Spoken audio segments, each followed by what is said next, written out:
Sure, you can post your job to some job board, but then all you can do is hope the right person comes along, which is why you should try ZipRecruiter for free at ziprecruiter.com/radio.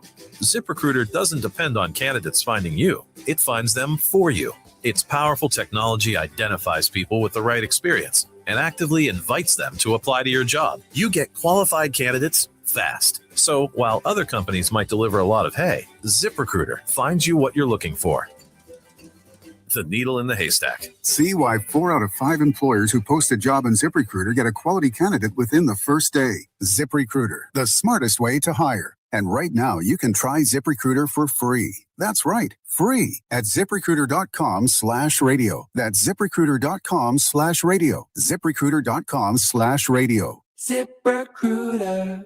Save up to $4,000 off MSRP on the 2026 Chevy Traverse. Woodhouse Chevy. Together, let's drive. With approved credit, $299 doc fee due at signing. Vehicles retired courtesy loan. Qualifying trade-in of 2011 or newer vehicle. Must finance with dealer. Based upon available manufacturer rebates. Offer expires March 31st, 2026. See dealer for details.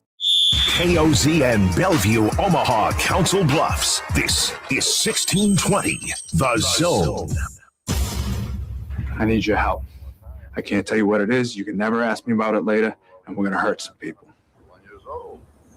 Whose car are we going to take? I have a lot of things I want to get off my chest. That's an absolutely horse crap call. Make room for Daddy. But they are who we thought they were. And we let them off the hook. Chicago is.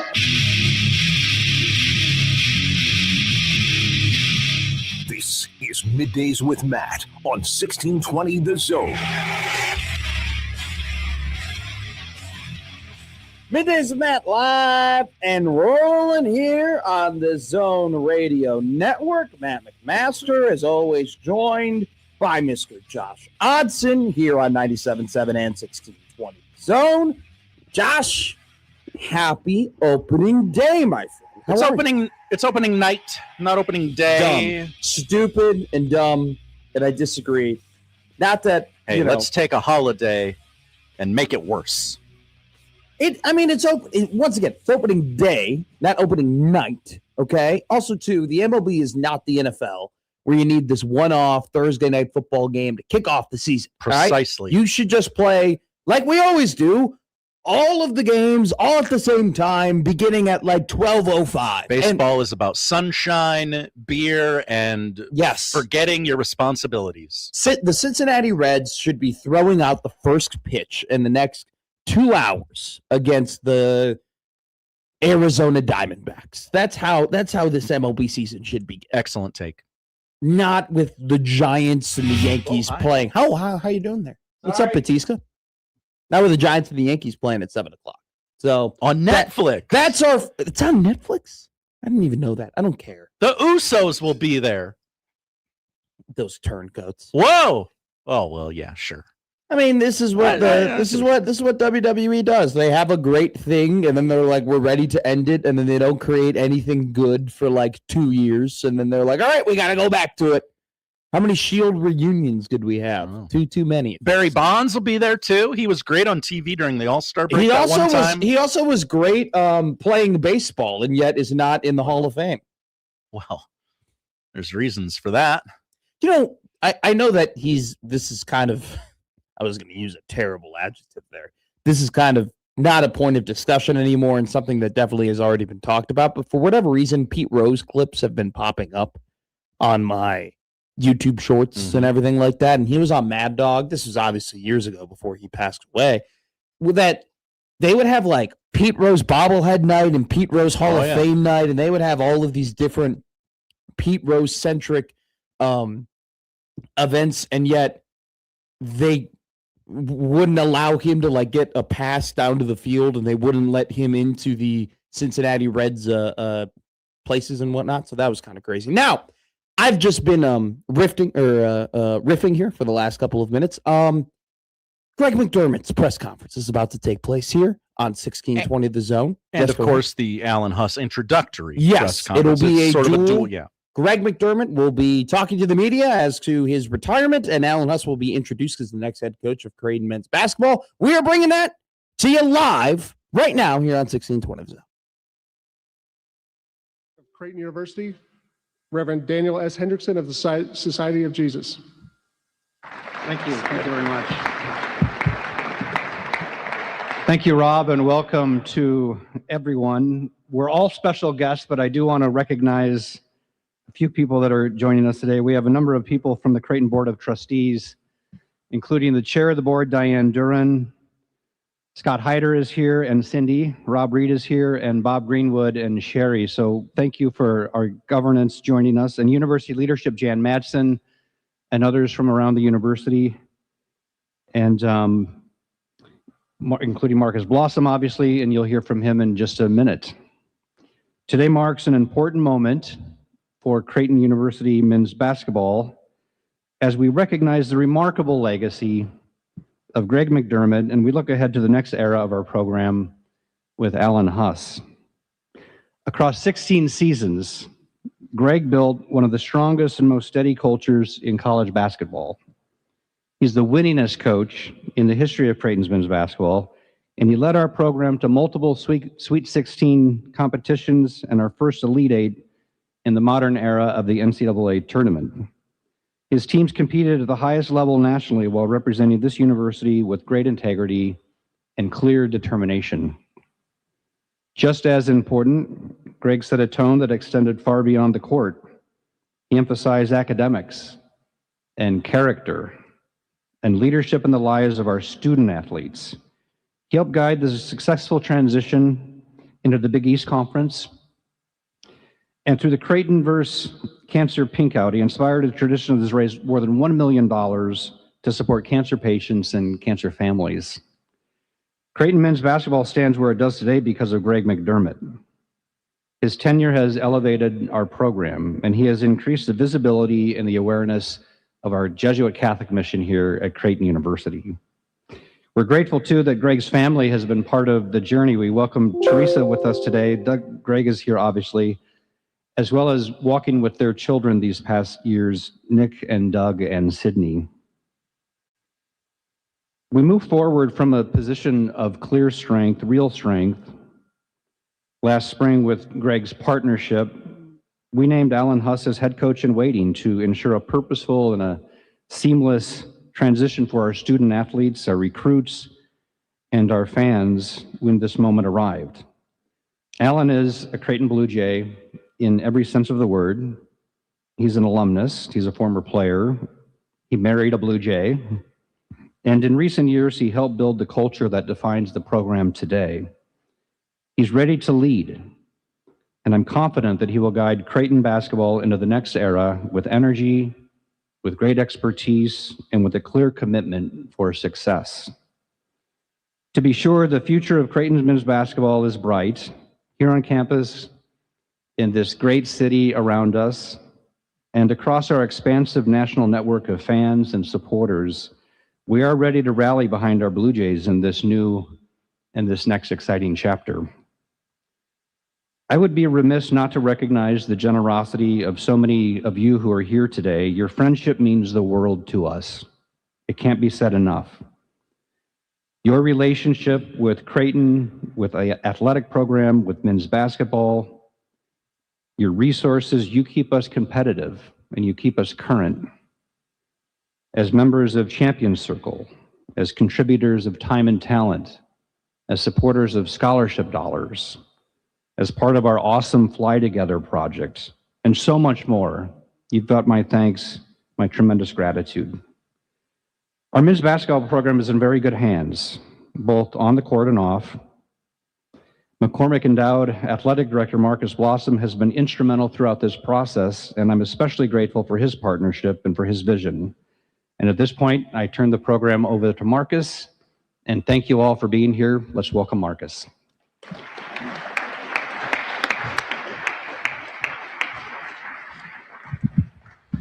I'm a little taller than Father, so I'm going to adjust the mic a little bit. Good morning, and welcome to the McDermott Center. As Father mentioned, today is a special day for Creighton men's basketball as we proudly introduce the 17th head coach in our program's history, Alan Huss. I'd like to begin by thanking Father Hendrickson and our Board of Trustees for their continued support of our men's basketball program. I also want to thank our athletic department staff. Many are in the room for their tireless efforts throughout both the men's and women's basketball seasons.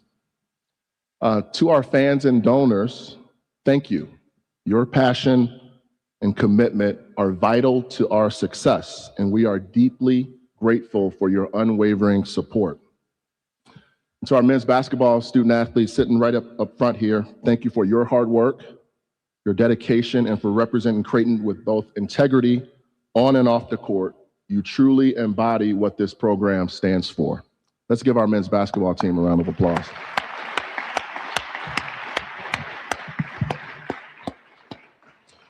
Before we hear from Coach Huss, I'd like to recognize his family, his wife Katie, their daughters Mary and Nikki, and Alan's mom and dad, Melinda and Craig. Please welcome, once again, I know he's been here for a year, but welcome the entire Huss family back to Creighton.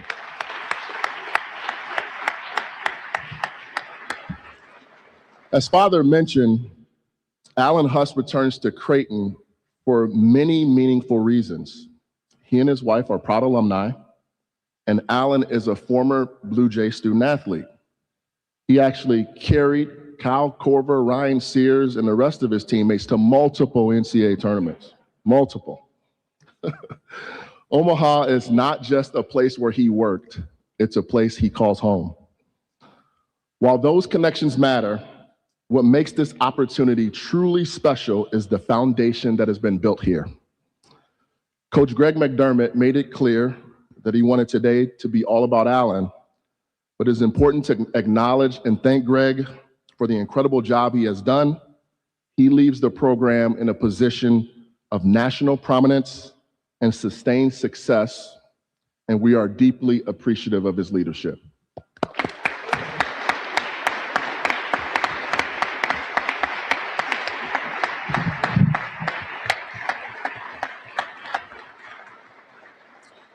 Coach Huss brings with him a remarkable combination of experience, energy, and vision.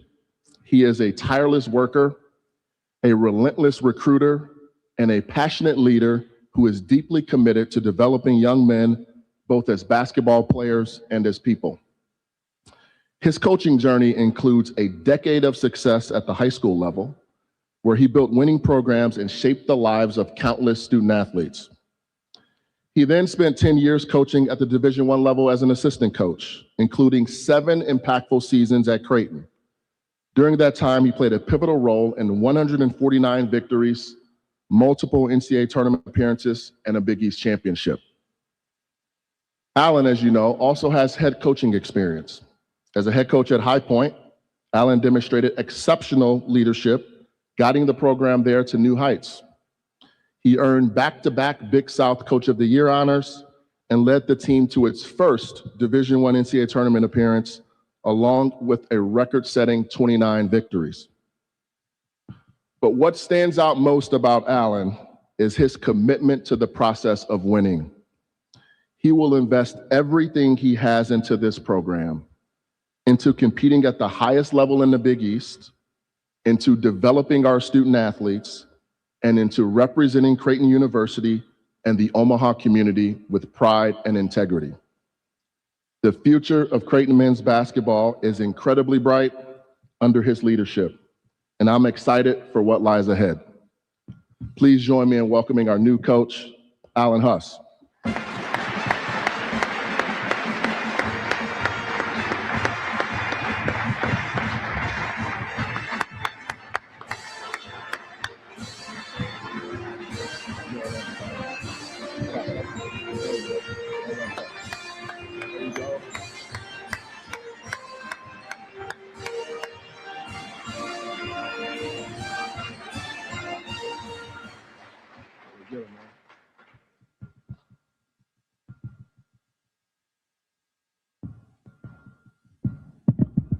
I heard one of the players say that the jersey looked a little small. It's probably accurate. When you move into one of these situations, before you get started with the thank yous and all the other things that come along with new opportunities, it's impossible not to sit and reflect just a little bit on how fortunate I am to be where I am right now, and how fortunate we are as a family to be where we are right now. I promise you that this is not going to be taken lightly by me. I promise you that this means a lot to me. Before I get overly sentimental, get into my thank yous, I want to start with something I thought was a little funny. I don't know if Rass is here, Bruce Rasmussen's here, but he told a story. I was thinking a little bit about what to say today, thinking even more about how athletics in today's day and age fits into universities and just general picture things that as a college basketball coach, you don't get to think about a lot. It led me back to someone that a lot of people in this room knew, or maybe the numbers are dwindling these days, but several of you knew, Doc Bevilacqua. My journey at Creighton started in fall of '97. I came up here, my parents, this is hard for you guys to believe, my parents had never seen the place, didn't come on an official visit with me. I drove up here on my own, moved myself in. They hadn't been to the place yet, and I got incredibly sick with pneumonia my freshman year, right before basketball practice started, literally the week before, and was in the hospital, got out of the hospital, knew Doc a little bit from my recruiting visit, met him, when we were doing opening physicals, I think at the beginning of the year. Didn't know him all that well, but I think back to him taking me into his home and caring for me like his own son. And I think back to what this place is about, what it means to me, what it means to so many people in this room. And I think back to Doc. I think about his selfless attitude towards not only the people here at Creighton, but also his clinic in South Omaha. And I think what's a better example, or who's a better example of how someone at Creighton should behave, how someone at Creighton should act, how somebody that really lives their Ignatian values, how they live daily. I think back to Doc. That led me to the funny part of this. I started thinking about Rass's story. Doc used to sit on the end of the bench with Red McManus, longtime coach here. Red was somewhat vocal. He'd sit on the end of the bench with Father Hart, Red, and Doc. And it doesn't sound like that'd be a group that would get into officials. They would sometimes get into the players on the floor, one of which was me when I didn't live up to standards. Rass tells this story better than I do, but it was going into my senior year. Red McManus came up to Rass and said, "Hey, Huss is a senior, right?" And Rass is like, "Yeah, he's a senior." He's like, "Why do you ask?" And without hesitation, Red looked right at him and said, "I just wanted to make sure I never have to watch him play again after this year." That group showed us so much love, that trio of human beings. And it was really the first time in my life around the game of basketball that I met people outside of just immediate coaching staff through the game of basketball that impacted my life. Those three guys. I think about them. I think about what they meant to this university. And I hope that as we move forward in this process, you'll get a little bit of that. All the student athletes here will get a little bit of that from other people on this campus. I aim to be one of those people. To start with, I'd like to do a few thank yous here. My parents, obviously, Marcus and Father have already beat me to the punch on some of these thank yous, but I'm going to reiterate them. The thank yous are so important to me. Mom, Dad, thanks for being here. I know it wasn't easy for you to deal with me for a lot of years. Probably not all that easy to be here, but it means a lot. I appreciate it every step of the way. I took a very odd course into coaching college basketball when I was a high school basketball coach, when this was a hobby that was costing me money. My parents were there every step of the way. I've enjoyed it with you. Thank you for that so much. Katie, obviously I met you here at the library studying, fellas, at the library studying, we met. I see Steve X sitting right directly in front of me. He knows it wasn't at the library for sure. I can tell you, I can't think of a better partner. You've moved across the country followed me around the country, the world, everything to do this crazy business. Thank you so much. I can't imagine doing it with somebody else. And as Father and Marcus already said, she is a Blue Jay.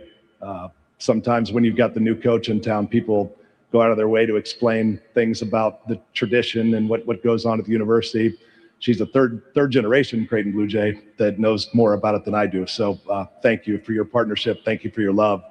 Greatly appreciated.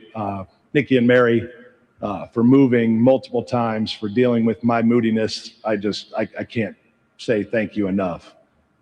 It means the world to me. And Nikki, thank you for coming back to college and surprising me today. Awesome. Yeah, thank you.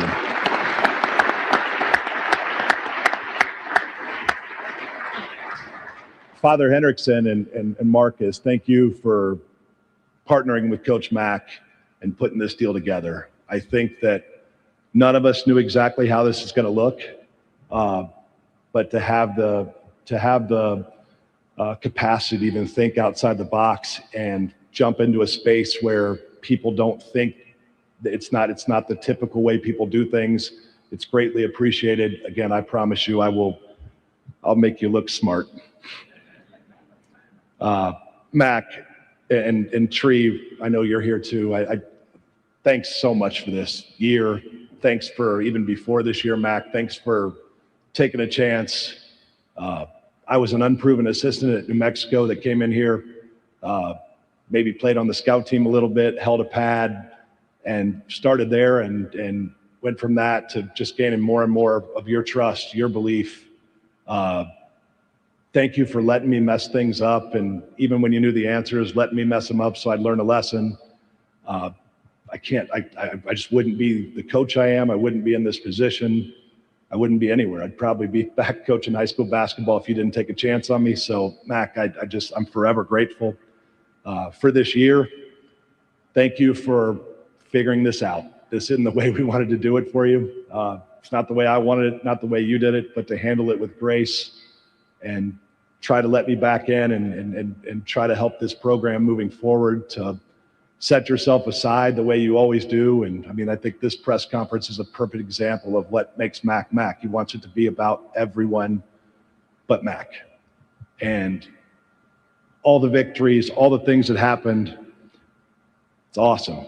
But that's what it's about. It's the fact that Mac doesn't make it about Mac. He makes it about Creighton. He makes it about the name on the front.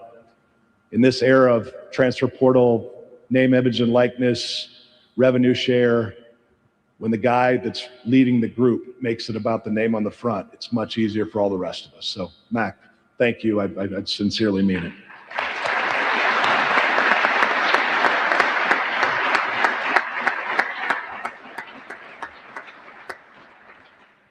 A year ago, when Mac first brought this up, I took a step back to think about what this could potentially mean if it came to fruition. At that point, I wasn't entirely sure it would.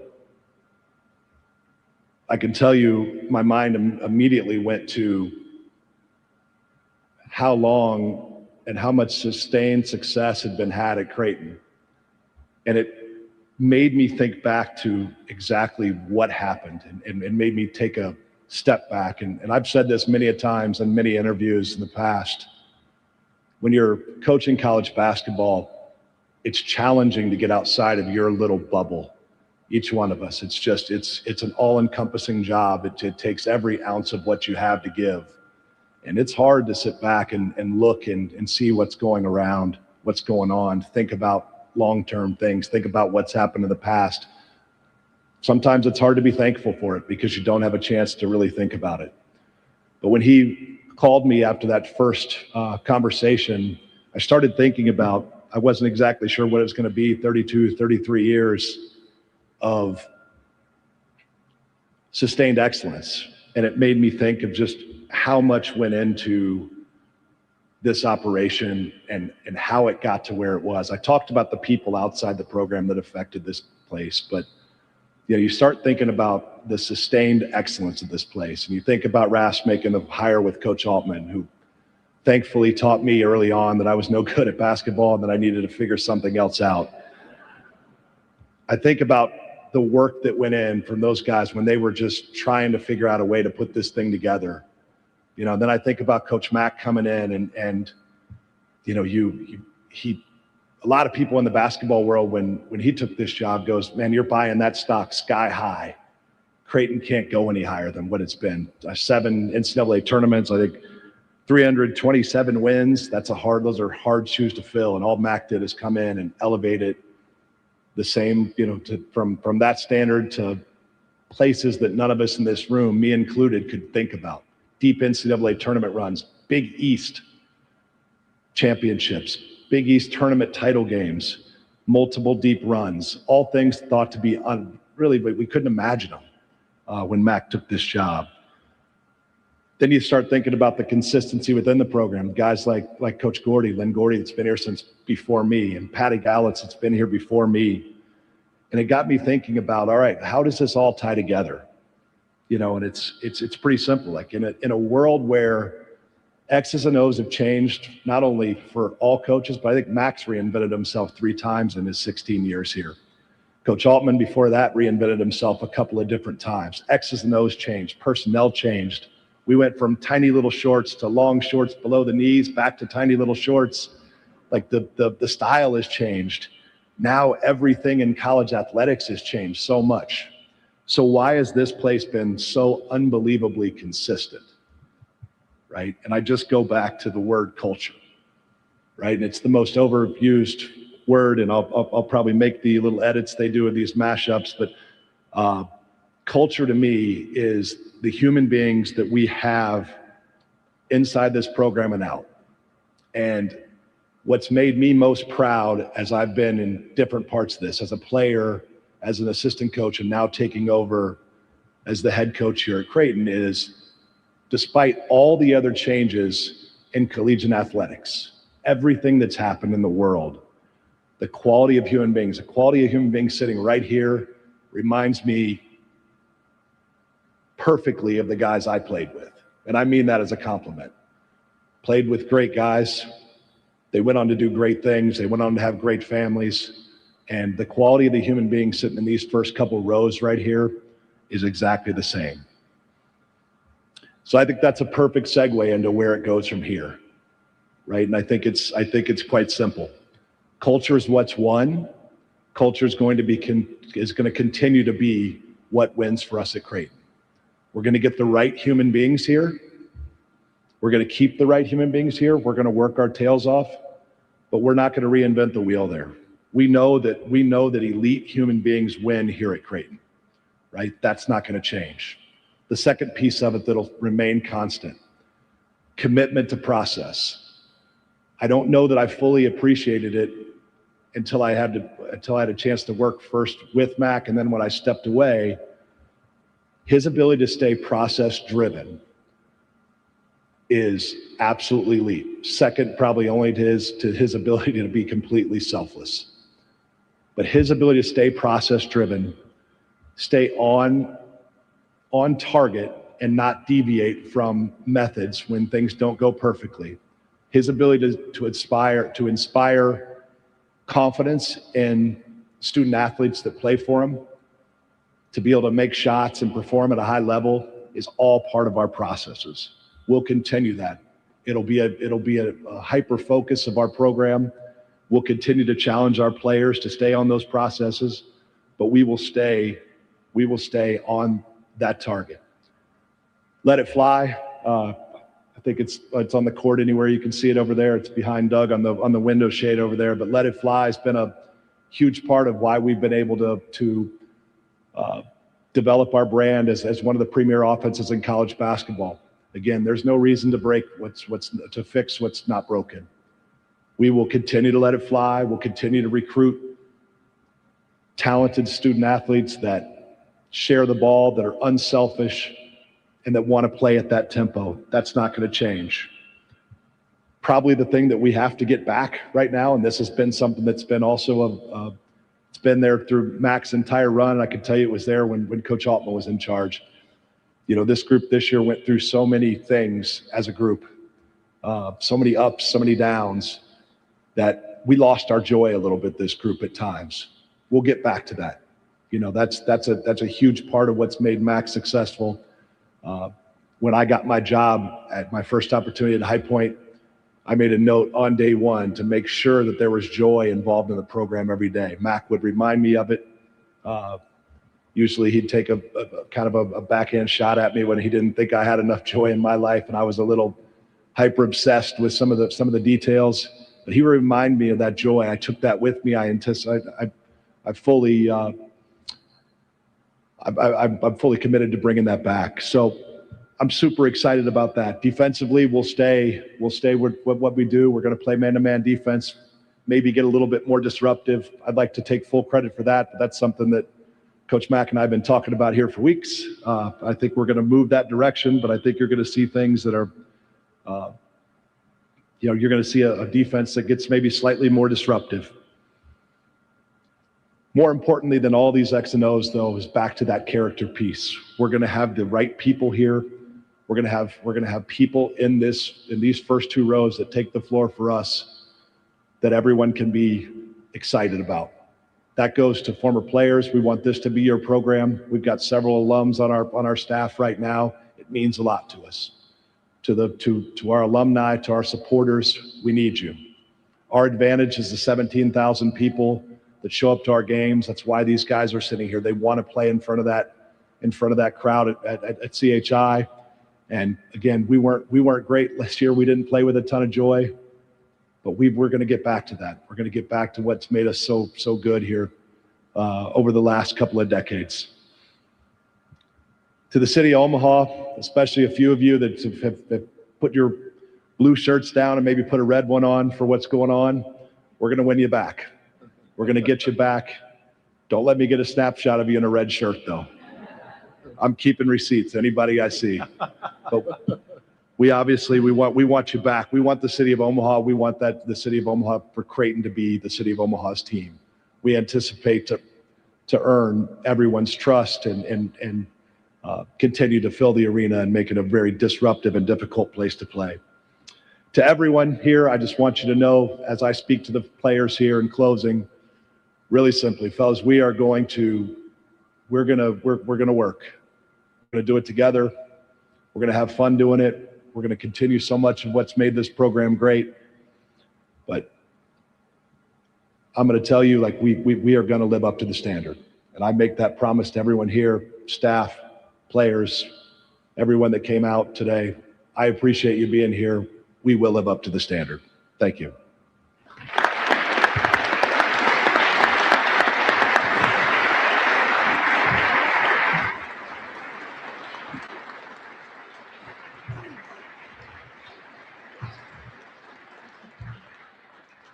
All right, at this time, we'll do about 10 minutes of questions with the media. If you have a question, just raise your hand, and Glenn, Sisker, or I will bring a microphone to you.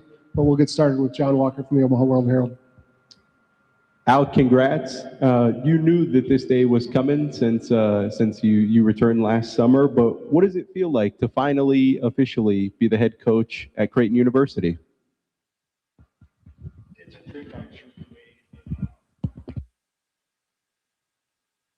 When I was a snot-nosed freshman.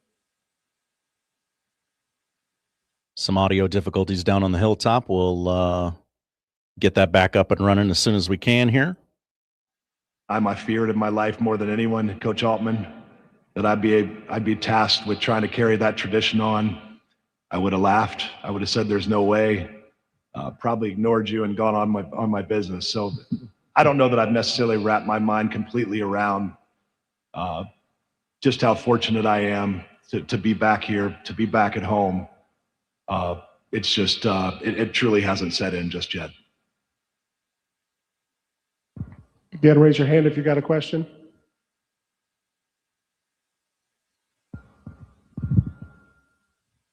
Glenn, right in front of you.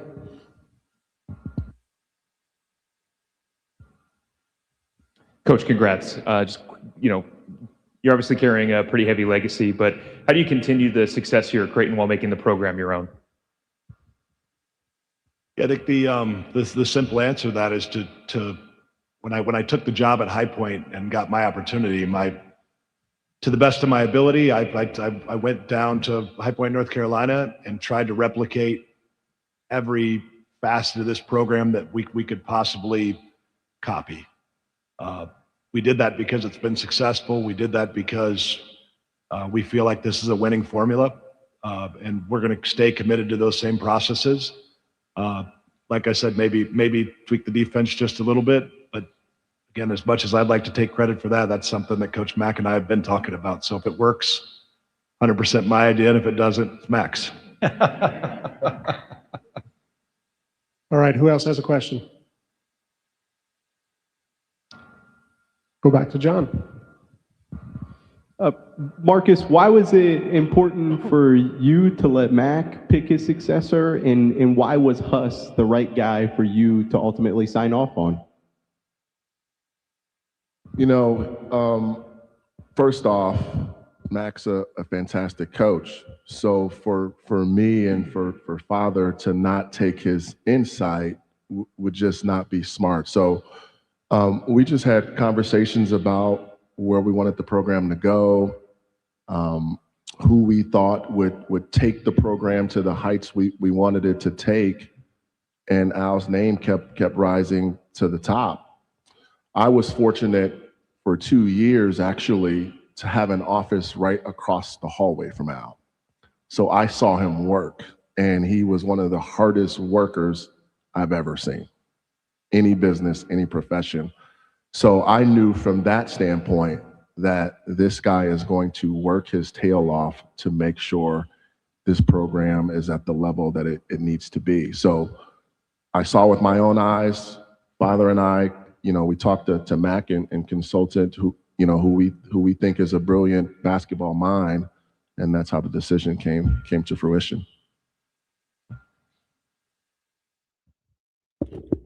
That was the introductory press conference for Alan Huss, the new Creighton men's basketball head coach. Congratulations, Coach Huss. He will be on the Happer and Schaefer show tomorrow, so you can hear some more remarks from him tomorrow morning with Happer and Schaefer. We have a great show ahead of you today on Middays with Matt. Obviously, we'll be talking about some of Coach Huss's remarks during his introductory press conference. He went through a lot of things, thanking Greg McDermott, talking about his time as a player at Creighton, along with throwing a little bit of a, hey, we see the people in red and we're going to get you back in blue through the process that we're going to go through throughout his tenure in the new era of Creighton men's basketball. But coming up next here on the Zone Radio Network, we have a very special treat for everybody, especially in the Omaha metropolitan area. The chefs for the Omaha Stormchasers will be in studio cooking up some of the things that you can eat this season at Werner Park. We're going to be enjoying them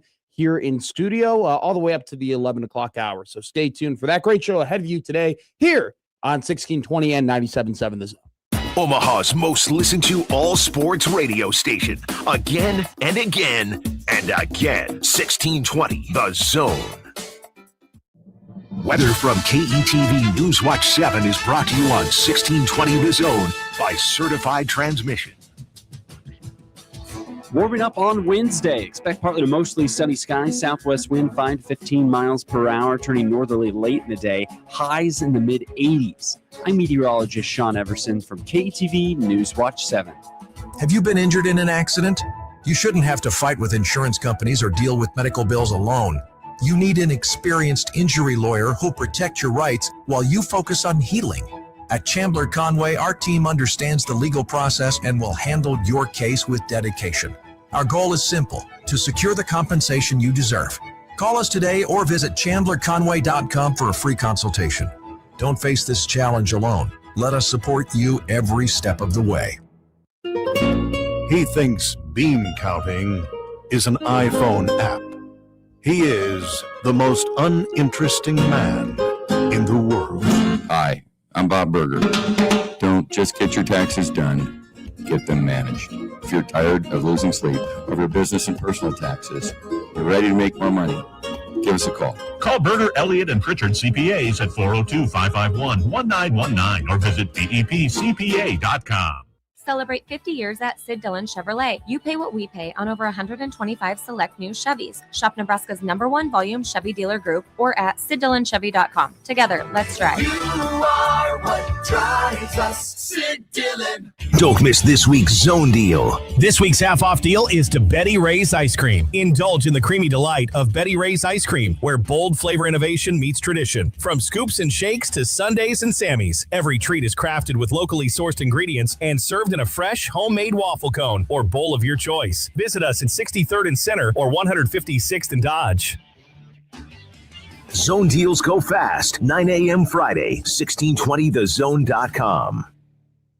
No matter what stage of life you're in, Bankers Trust has the full suite of financial products, services, and expertise to help you fulfill your dreams. Experience high-touch, personalized service in personal and commercial banking, lending, and wealth management from Iowa's largest privately owned bank. The team of experts at Bankers Trust is ready to serve you. Stop by their location at 192nd and Dodge or visit bankerstrust.com to see how they can make a difference for you. Bankers Trust, member FDIC. DraftKings presents a message on responsible gaming. If you're gonna play the game, boy, you gotta learn to play it right. Whatever your wager, sometimes you got to know when to hold 'em. There are no locks or sure things, so Know when to fold 'em. And if you feel like you're ready for a break, Know when to walk away. Remember, it's more fun when it's for fun. When the dealing's done. Well said, man. Well said. At DraftKings, we believe it's more fun when it's for fun, and we want it to stay that way. We provide customers with helpful tools so they can set budgets, limits, and cool-off periods, and we encourage all customers to use these tools. So play responsibly. DraftKings, the crown is yours.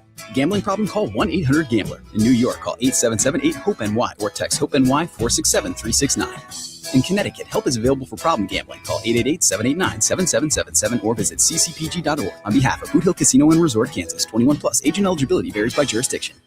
Baseball, food, music, and entertainment. It's unlimited fun for all ages at Omaha Stormchasers games. For the kids, there's a Centris Family Fun Zone. For adults, there's drink specials at the Bud Light Town Draft Bar. And on select Saturday pregame, there's live music for everyone. There's no better way to spend a summer day than with your Chasers family. Get your tickets today at OmahaStormchasers.com. Omaha Stormchasers family. Everyone get on your feet, stir up the storm, we're family. Hi, everybody. Kent Pavelka here to talk about your local concrete experts at Everlevel Concrete Repair. Now, if you have cracked or uneven concrete, Everlevel can do it all with their complete repair solutions. They fix cracks, lift sunken slabs, and protect the surface, all at a fraction of the price compared to replacement. And better yet, they offer long-term transferable warranties. I'm so glad I chose Everlevel for my driveway. Give them a call for your free inspection. That's Everlevel, Everlevel, Everlevel. Try saying that 3 times fast. Are you one of the 7% of adults in the United States who are searching for an alternative to sleeping in a bed? Then let me introduce you to Z-Cliner, the revolutionary recliner designed by FlexSteel. The Z-Cliner, meticulously engineered with restful sleep in mind, making it an ideal bed alternative. A healthy life starts with a healthy night's sleep. Z-Cliner is more than just a recliner. It's a personalized comfort experience. It features multiple power adjustments like recline, headrest, lumbar,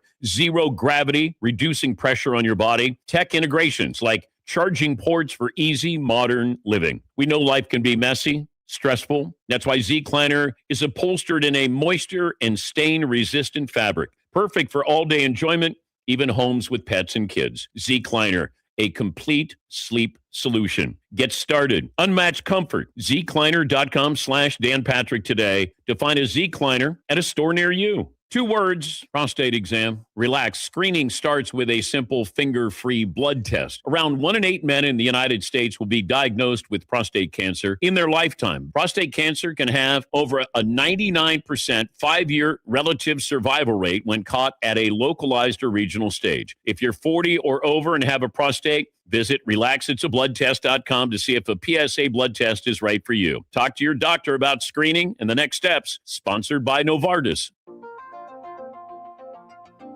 Public schools make Nebraska great. We should be proud of that. Public schools are a big reason why the economy works. They shape the next generation of workers and leaders. Strong schools lead to strong communities. More opportunities, better jobs, and a healthy local economy. When we invest in public schools, we're really investing in everyone's future, and that makes me proud. Tell us why you're public school proud, and we'll send you a public school proud t-shirt.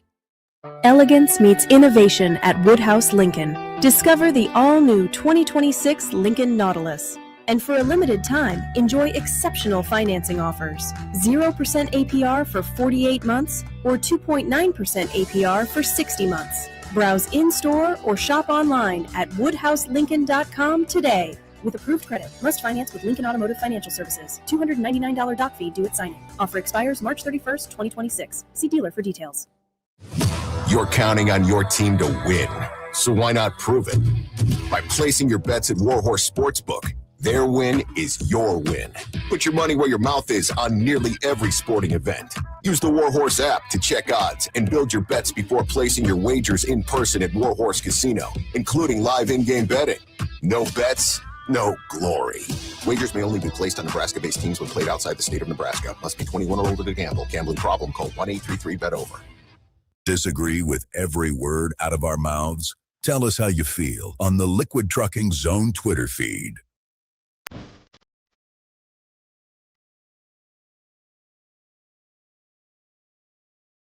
Now, back to Middays with Matt on 1620 The Zone.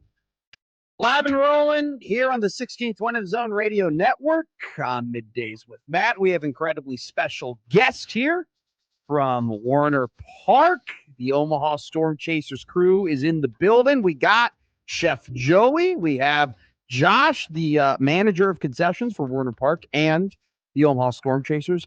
Boys, thank you so much for coming in studio today. You brought some food. We have been taking some pictures of it. You got what I would call a big kahuna over there. You got a big old sandwich. Tell us about what you brought us here today. Well, what we brought is a 2-foot-long sandwich, practically, with 2 10-inch Polish dogs topped with brisket, pulled pork, onions, jalapenos, cheese, and a roasted garlic aioli. Look at that. Chris Prudon is here in studio. Give me this big. Let me look at this sandwich. Look at this thing right here. Like Josh said, we got pulled pork. We got brisket. We got Polish sausage. Chef Joey, you're in the building. You've concocted this beautiful sandwich outside the studio before you came in here. What the hell is wrong with you? What made you think that this is an American hero? What goes into your head when you make this beautiful looking sandwich right Well, for here? one, the question you should be asking is what is not wrong with Great question. Yeah. Great point. Nothing wrong Great with point. him. There is nothing wrong with this thing. What went into it? What was the thought process? What was the idea? I mean, this thing is like the loaf of bread that you put this thing on. You buy this at the Jewel Oscar. You buy this at the Hy-Vee. It's its own French loaf, basically. I mean, let's just talk about how you got here. How many versions? Yeah, how many versions did you go through before? Process? I want to say there's probably 2 or 3 versions. I mean, the bread alone, we tested 3 different loaves to see what we can come up with. We tested a Cuban loaf, but it didn't hold up as well. Ultimately we landed on this French style bread because we needed something that can hold the almost 4 pounds of meat and toppings that comes in it.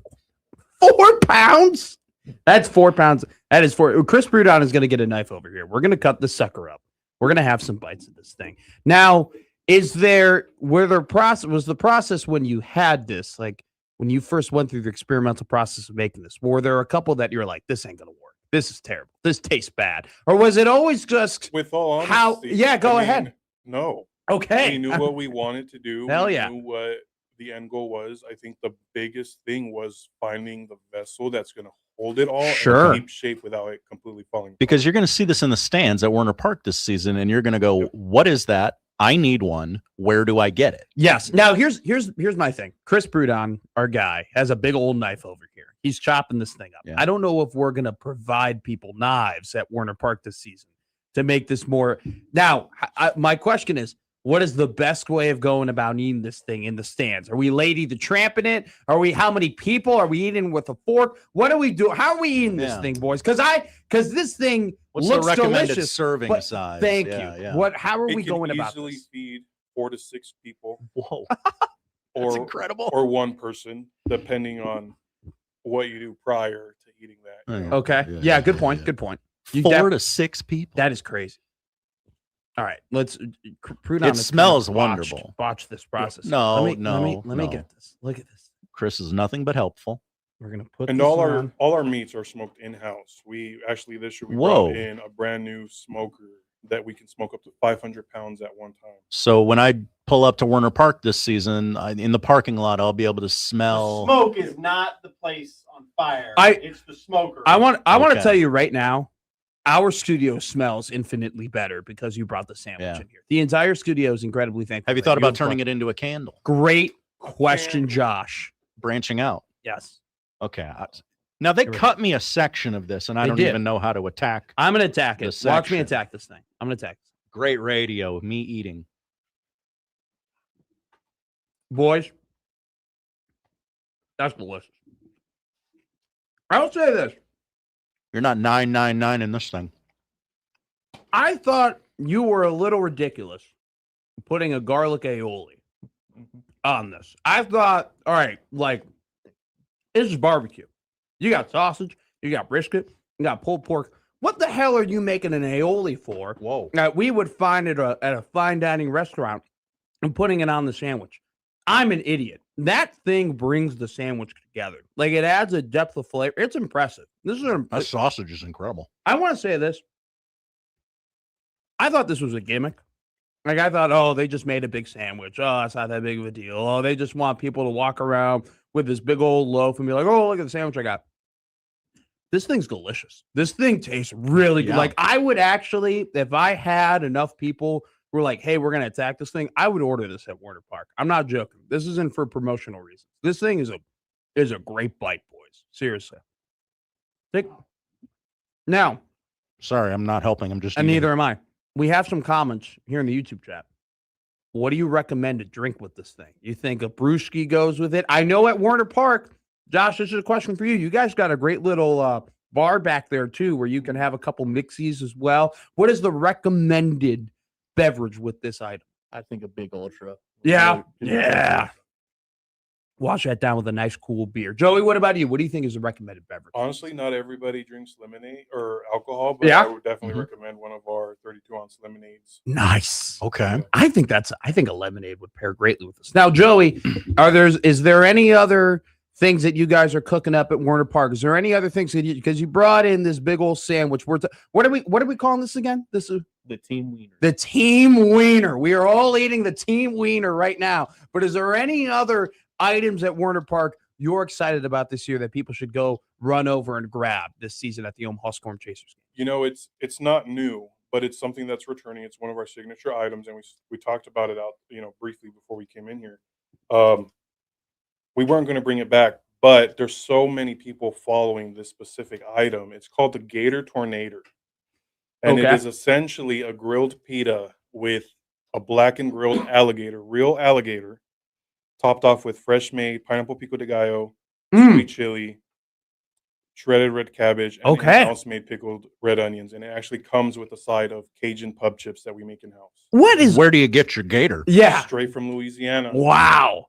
What is wrong with you guys? You should have brought that in here too. We should have had the gator. Well, they had to crane lift the team wiener. I'm going to be real with you. They have a whole setup outside that could not fit into our studio if they tried making this thing. But you guys put this together very well. Chef Joey, kudos to you, my man. You know your way around a sandwich. Where This thing is at awesome. Werner Park can I get the Great. team wiener? You can get it at Hot Dog Nation. Okay, that would have been my guess, but you know, Okay. if you don't know the stadium, you don't know where to go. This isn't a question. This is a compliment to Josh over here. Okay. No. Josh, the director of concessions over at Werner Park. I have not been able to find a good Chicago hot dog around here in Omaha. I think the best thing that I found was at Werner Park because you guys, with your toppings of the way that you allow people to customize, I can put my tomatoes on there. I can put my onions on there. I can put my pickle on there. I can put my celery salt, my sport pepper. I can put my mustards. Kudos to you guys. That hot dog stand, elite. And it just got better because no BS. I would order this at Werner Park. How much does this cost? How much is this going to run me at Werner Park? I got to ask. The people have to know. If they want the team wiener, how Remember, much it's cash? 4 pounds of meat. It is. It's And you brisket. guys also have to remember that it can feed up to 4 to 6 people, right? Yeah. So remember, we're splitting this price between 4 to 6 people. All right, what is It's this? going to cost you about $75. Okay. But it is 2 feet long. If you got 6 people, it's 2 feet long. You could probably. Now I'm going to tell you this right now. I'm not eating more than what I'm given. We have 5 people in here. Everybody got a slice. We still have half the thing left. I think if you went in 6 ways, $12 a piece, you would be very, very happy. You just got to figure out a way to cut this thing. But I think if you figure that out, everyone's going to be. This is, guys. I would buy this sandwich anywhere. I'm actually shocked that the quality of the sandwich is what it is, considering the fact that it's coming from a baseball game. And the trick is kudos to you guys. having that in-house smoked, meat. That's the biggest thing is we wanted to elevate, ballpark food, and I think me and Josh really did that. I think one of the best aspects is the bread. I think you picked the perfect French loaf of bread. I mean, this thing is perfectly thick. It soaks up the juices of the meat. It matches perfectly with the pork, great with the brisket, but at the same time, keeps the integrity of the sausage. It's a big sausage. I mean, I'm showing this camera again. That is a big kielbasa, baby. I mean, that you are holding nothing back there. But boys, congratulations to you. I think this is going to be flying off the shelves. I think the team wiener is going to be one of your best-selling items. I'll tell you right now, when I take my guys out to Warner Park, we're going to be ordering this thing. Yeah, it's $75, but we literally split amongst 5 people. We're all full over here. We still have half a sandwich. So go to Warner Park. Opening day for the Omaha Stormchasers this season is going to be Tuesday, March 31st. So go to opening day, get yourself a team wiener. Boys, thank you so much for coming in to the studio. Thank you for coming on the 1620 Zone Radio Network. Absolute pleasure having you. And thank you for feeding us. This is awesome, guys. Thank you so much. The boys from Warner Park, Josh and Chef Joey, killing it as always. Make sure to go to the Omaha Stormchasers games this season. Don't forget, opening day, Tuesday, March 31st, against the Buffalo Bison at Warner Park. Get yourself a team wiener. You're never going to forget it. Coming up next here on Middays with Matt, we're going to talk about Alan Huss being introduced as the Creighton men's basketball head coach. Great show ahead of you here on the 1620 Zone Radio Network. Live from the Host Coffee Studio, this is 1620 The Zone. Elegance meets innovation at Woodhouse Lincoln. Discover the all-new 2026 Lincoln Nautilus. And for a limited time, enjoy exceptional financing offers. 0% APR for 48 months or 2.9% APR for 60 months. Browse in-store or shop online at woodhouselincoln.com today. With approved credit, must finance with Lincoln Automotive Financial Services. $299 doc fee due at signing. Offer expires March 31st, 2026. See dealer for details. In the heart of the Midwest, dependable transportation keeps America moving, and Liquid Trucking prides themselves in being one of the highest quality liquid transport services out of the Midwest, servicing the continental U.S. and Canada. When it comes to hauling agriculture products, food-grade liquids, and hazardous materials, you need a partner you can trust. Our well-qualified tanker drivers, specialty equipment, and strict safety standards ensure every load moves safely, reliably, and are on time. Get a quote today at liquidtrucking.com. It's the second of 5 games this week for the Creighton Blue Jay baseball team as they welcome in the South Dakota State Jackrabbits. Creighton and South Dakota State live from Charles Schwab Field in Omaha. First pitch is at 6 o'clock. You can hear it on Yacht Rock 1180. Millions of people move every year for all kinds of reasons. Could be a new job, growing family, or just the need to start fresh. Whatever it is, when that time comes, it helps to go with a company that you can trust. That's where Penske Truck Rental comes in. Their trucks are clean, newer, well-maintained, so you're starting your move with equipment that you can count on. Penske is also the only one that gives you free unlimited miles on one-way rentals. So if your plans shift or you take a detour, there's no extra cost for the extra miles. They won't even charge you for updating your reservation. Penske gets it. Life changes and your plans do as well. They've got you covered. Over 2,500 locations. Support around the clock. Real people who actually answer the phone. Great people to deal with. Penske helps you gain ground like no other company can. Go to PenskeTruckRental.com or download the Penske Truck Rental app and find what you need today. Sadly, you can't smell things through the radio, so until that technology is developed, you'll just have to take my word that when you walk into Betty Ray's ice cream, you're going to smell, see, and taste the awesomeness that is a freshly made waffle cone. And in that waffle cone is Betty Ray's creamy and delightful ice cream. Scoops, shakes, sundaes, and Sammys. A treat for at least 3 of your 5 senses. Betty Ray's ice cream, 63rd and Center, 156th and Dodge, and BettyRays.com. No matter what stage of life you're in, Bankers Trust has the full suite of financial products, services, and expertise to help you fulfill your dreams. Experience high-touch, personalized service in personal and commercial banking, lending, and wealth management from Iowa's largest privately owned bank. The team of experts at Bankers Trust is ready to serve you. Stop by their location at 192nd and Dodge or visit bankerstrust.com to see how they can make a difference for you. Bankers Trust, member FDIC. Hi, friends. Kent Pavelka courtside getting ready for this year's matchup between the Average Roofing Companies and the Rooferees at John Higgins Weather Guard. The average roofers are just that, average at best, not very impressive. The Rooferees, above and beyond the opponent, more dependable, service that exceeds the norm, good sportsmanship, fairness, and integrity. You know them, you love them, and they're ready to win for you. Make the right call with John Higgins Weather Guard. It's tip-off time with the Rooferees at John Higgins Weather Guard. Make the right call. It's Ram Truck Month at Woodhouse Ram. Receive 0% APR for 60 months on our full lineup of 2026 Ram 1500 Bighorns. 10-year, 100,000-mile powertrain warranty with approved credit. Must finance with Stellantis. $299 doc fee due at signing. Expires March 31st, 2026. See dealer for details. I was ordering food from our usual place for the big meeting. My VP said, "Please, God, no." For workplaces suffering with corporate catering deficiency, every day's a struggle. The food was always meh and over budget. Before Easy Cater, I thought that was normal. Easy Cater is designed to treat CCD with a huge variety of restaurants, help meet dietary needs, and stay on budget. Use daily. One platform lets you save time and thrive. Ask your web browser about Easy Cater or start an order at easycater.com.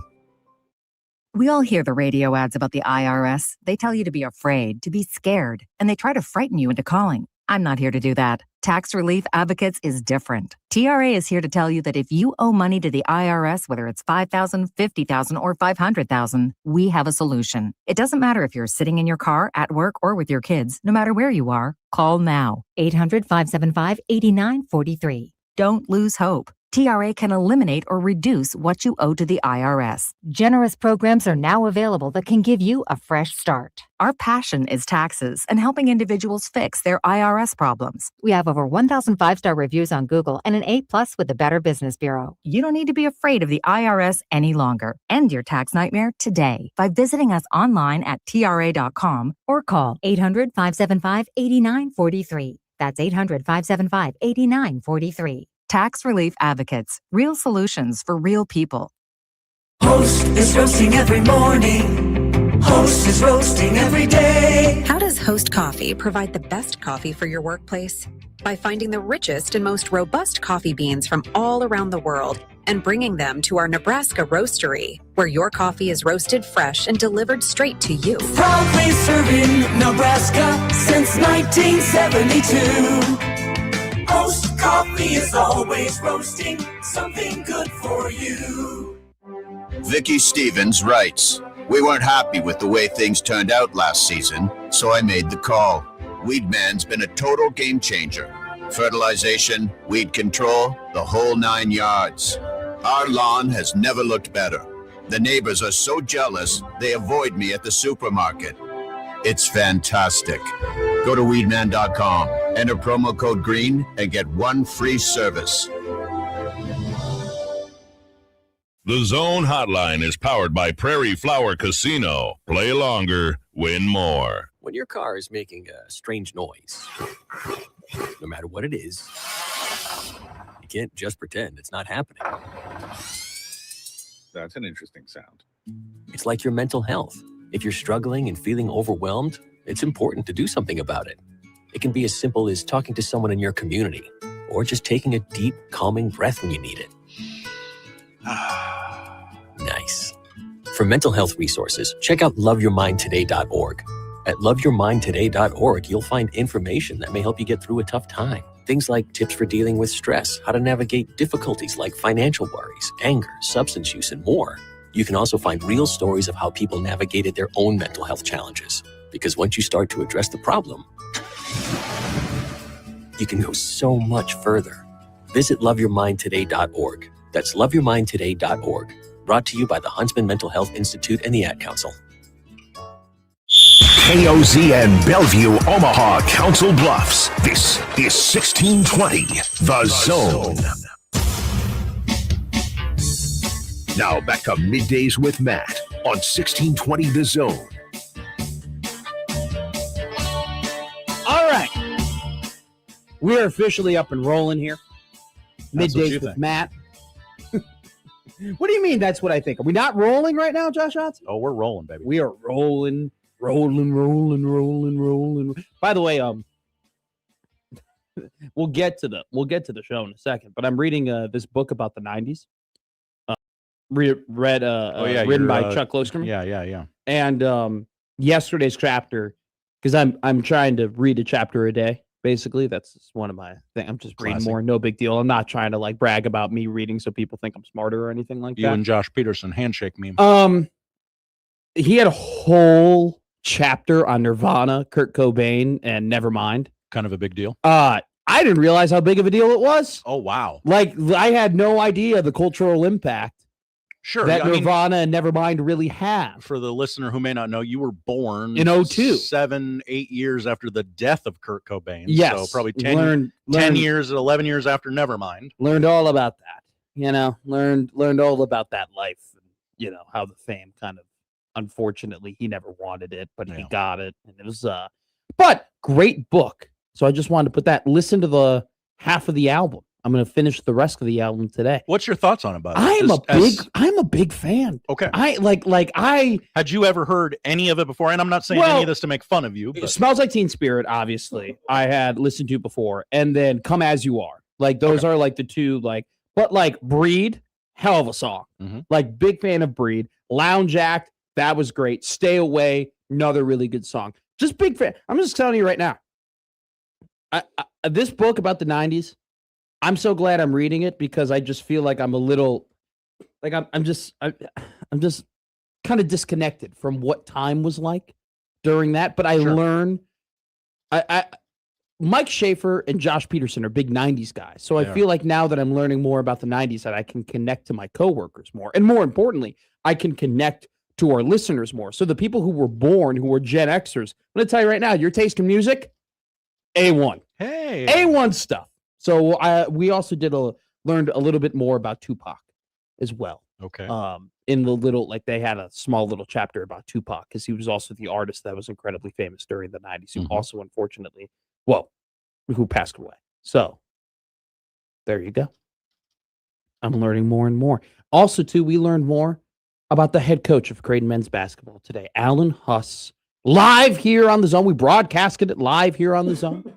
Introductory press conference, talked about his time as a player at Creighton. It was a great little excerpt, little story that he told about how Dana Altman asked if he was a senior to make sure that he never had to watch him play basketball again. I thought that was a very, very funny joke. Let me tell you this about Alan Huss and, asking around of people in and around the program.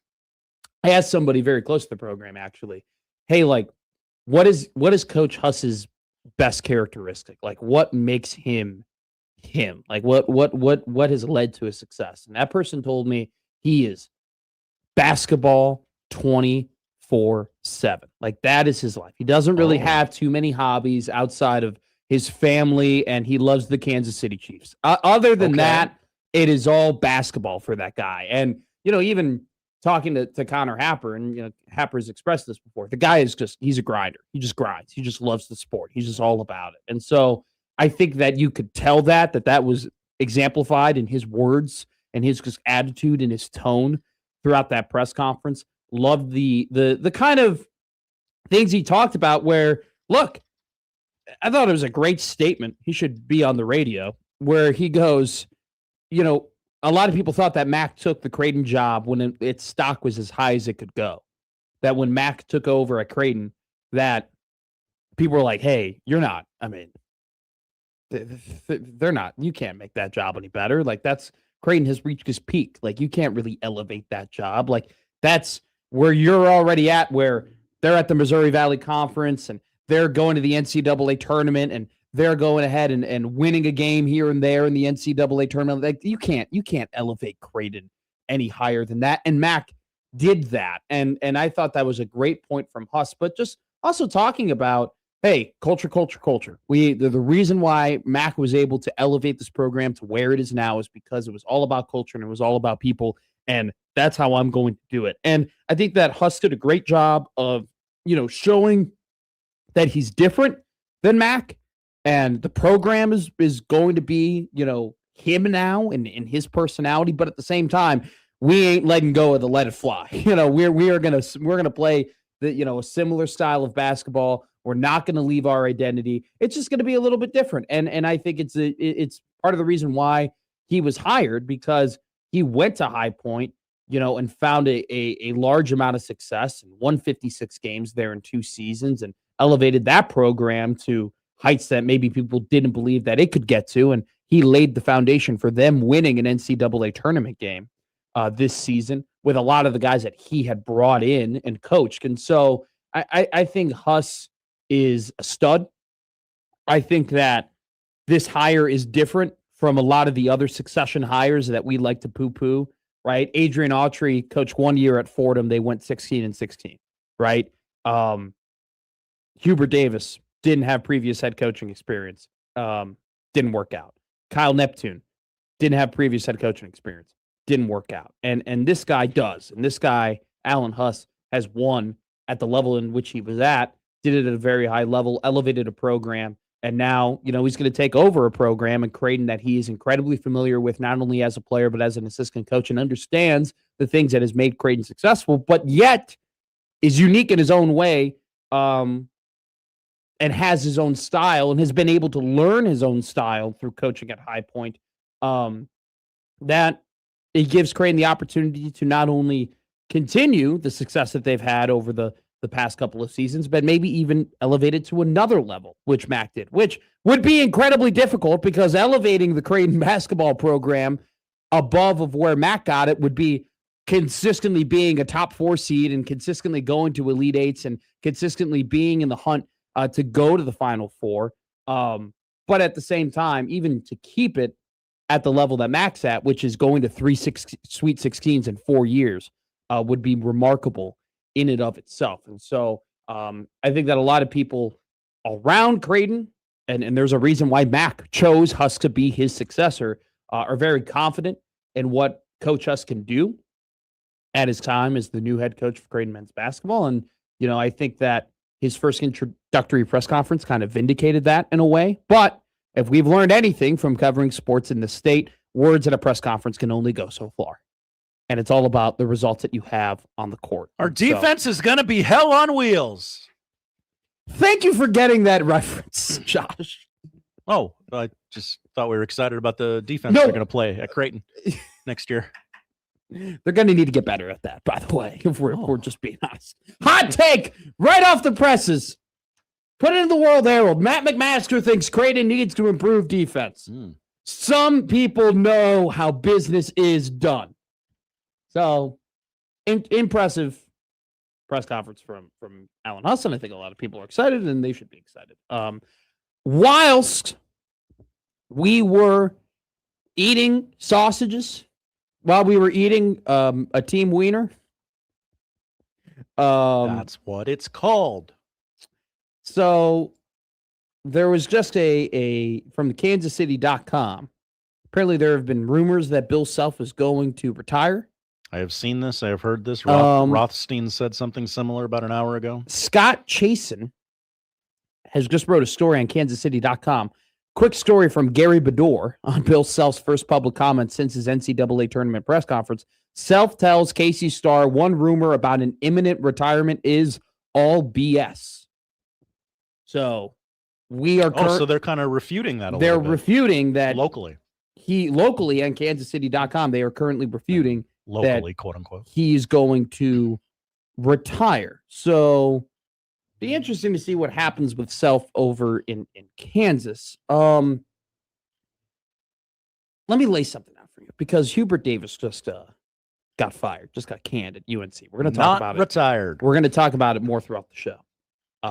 But we might be staring in the face of the Kansas job, UNC job, and Duke job all being open all at once. And people go, Duke, what are you talking about? Duke might being open. What do you know? Now. There would be a lot of interest if Billy Donovan were to go to North Carolina. There would be a lot of interest as bringing in John Shire to be the next head coach of the Chicago Bulls. And I think there would be potential mutual interest, also considering what might happen to Duke. If Duke goes ahead and wins the national championship this year, I actually think it might raise the possibility of that happening, because then at that point, Shire goes, all right, I did what all of you wanted me to do. Well, you said I couldn't. You said I couldn't. You said, actually, I've been a bad coach because all I can do is recruit, and I haven't been able to win with these top recruits. Well, I did it, so shut up. Won national championship, and now I'm going to go back home to my hometown, to the team that I grew up loving. I'm going to go ahead and coach that team. So, and then, not to extrapolate that further, I know we're going to get into it later, but those are 3 huge dominoes. Massive dominoes. You know, the other Big 12 jobs, other ACC jobs become available because everyone's moving up rungs of the ladder. It would be ridiculous. So you would have legitimate jobs that would be, because Duke would not go ahead and hire Mark Byington. Okay, Duke would go ahead and hire somebody who currently right now is at an awesome job. And that awesome job would then go and poach from another awesome job and another. And you're right, the dominoes would be ridiculous. So here's what you're talking about. John Rothstein tweets out, sources, Bill Self will be announcing his retirement later today.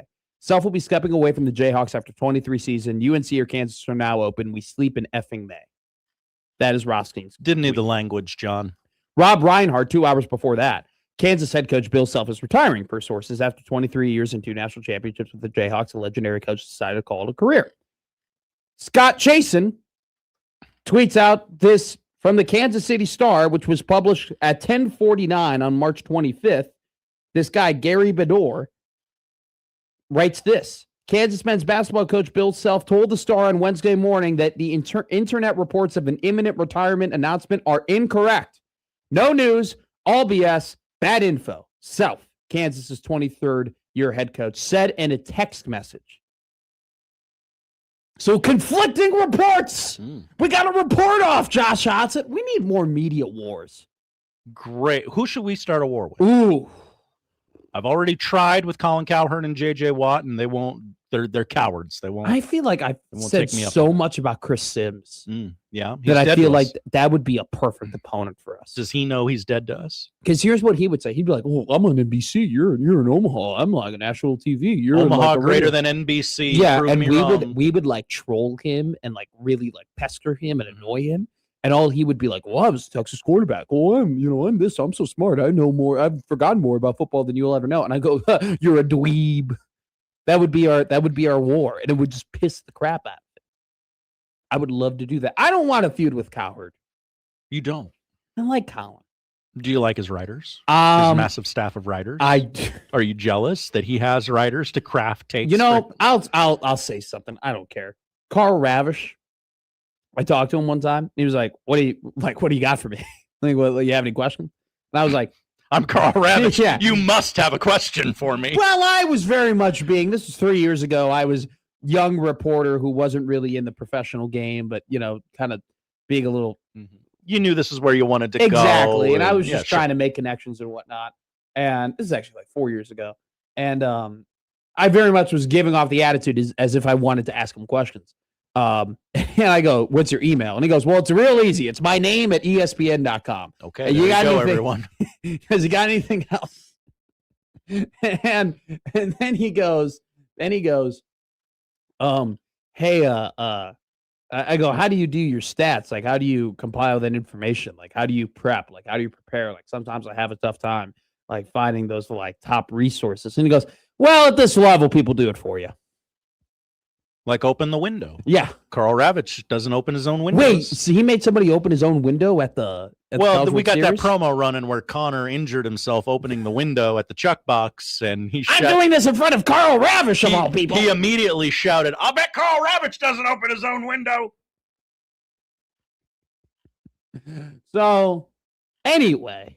No, we're not going to feud with Cowherd. I like Cowherd. Okay. We can feud with J-Mac. I don't think he's. Who is he? Where did he? Forgive my ignorance on this. Where did he? Was he one of the writers? Josh, I have no clue. Okay. By the way, talking about people that we could start beef with in media, one guy that we could, but it would never stick, is Stephen A. Smith. He'd ether us. He would kill us. He would. He beats with LeBron James and kind of won. He kind of won. He kind of came out looking okay. Not terrible, but okay. Even like college basketball reporters who should know better still don't understand the game. Okay. Stephen A. Smith on his show, his incredibly popular show, First Take on ESPN, goes ahead and says, well, I think they're, trying to keep an internal this hire at North Carolina. And one guy that I think that they really should consider is Kenny the Jet Smith. First off, I don't think I think it goes without saying. Hell no. Why would you do that? Kenny the Jet Smith, does he have any college coaching experience? I mean, zero. Unless he coached like Mercyhurst in 2003 before I was born. I have no idea. So that would be one of the stupidest decisions ever. And people like Jeff Goodman were freaking out about it. We're like, this guy doesn't know a clue about college basketball. He hasn't watched more than 20 minutes of this game all year long. Mm-hmm. How do you not know the game?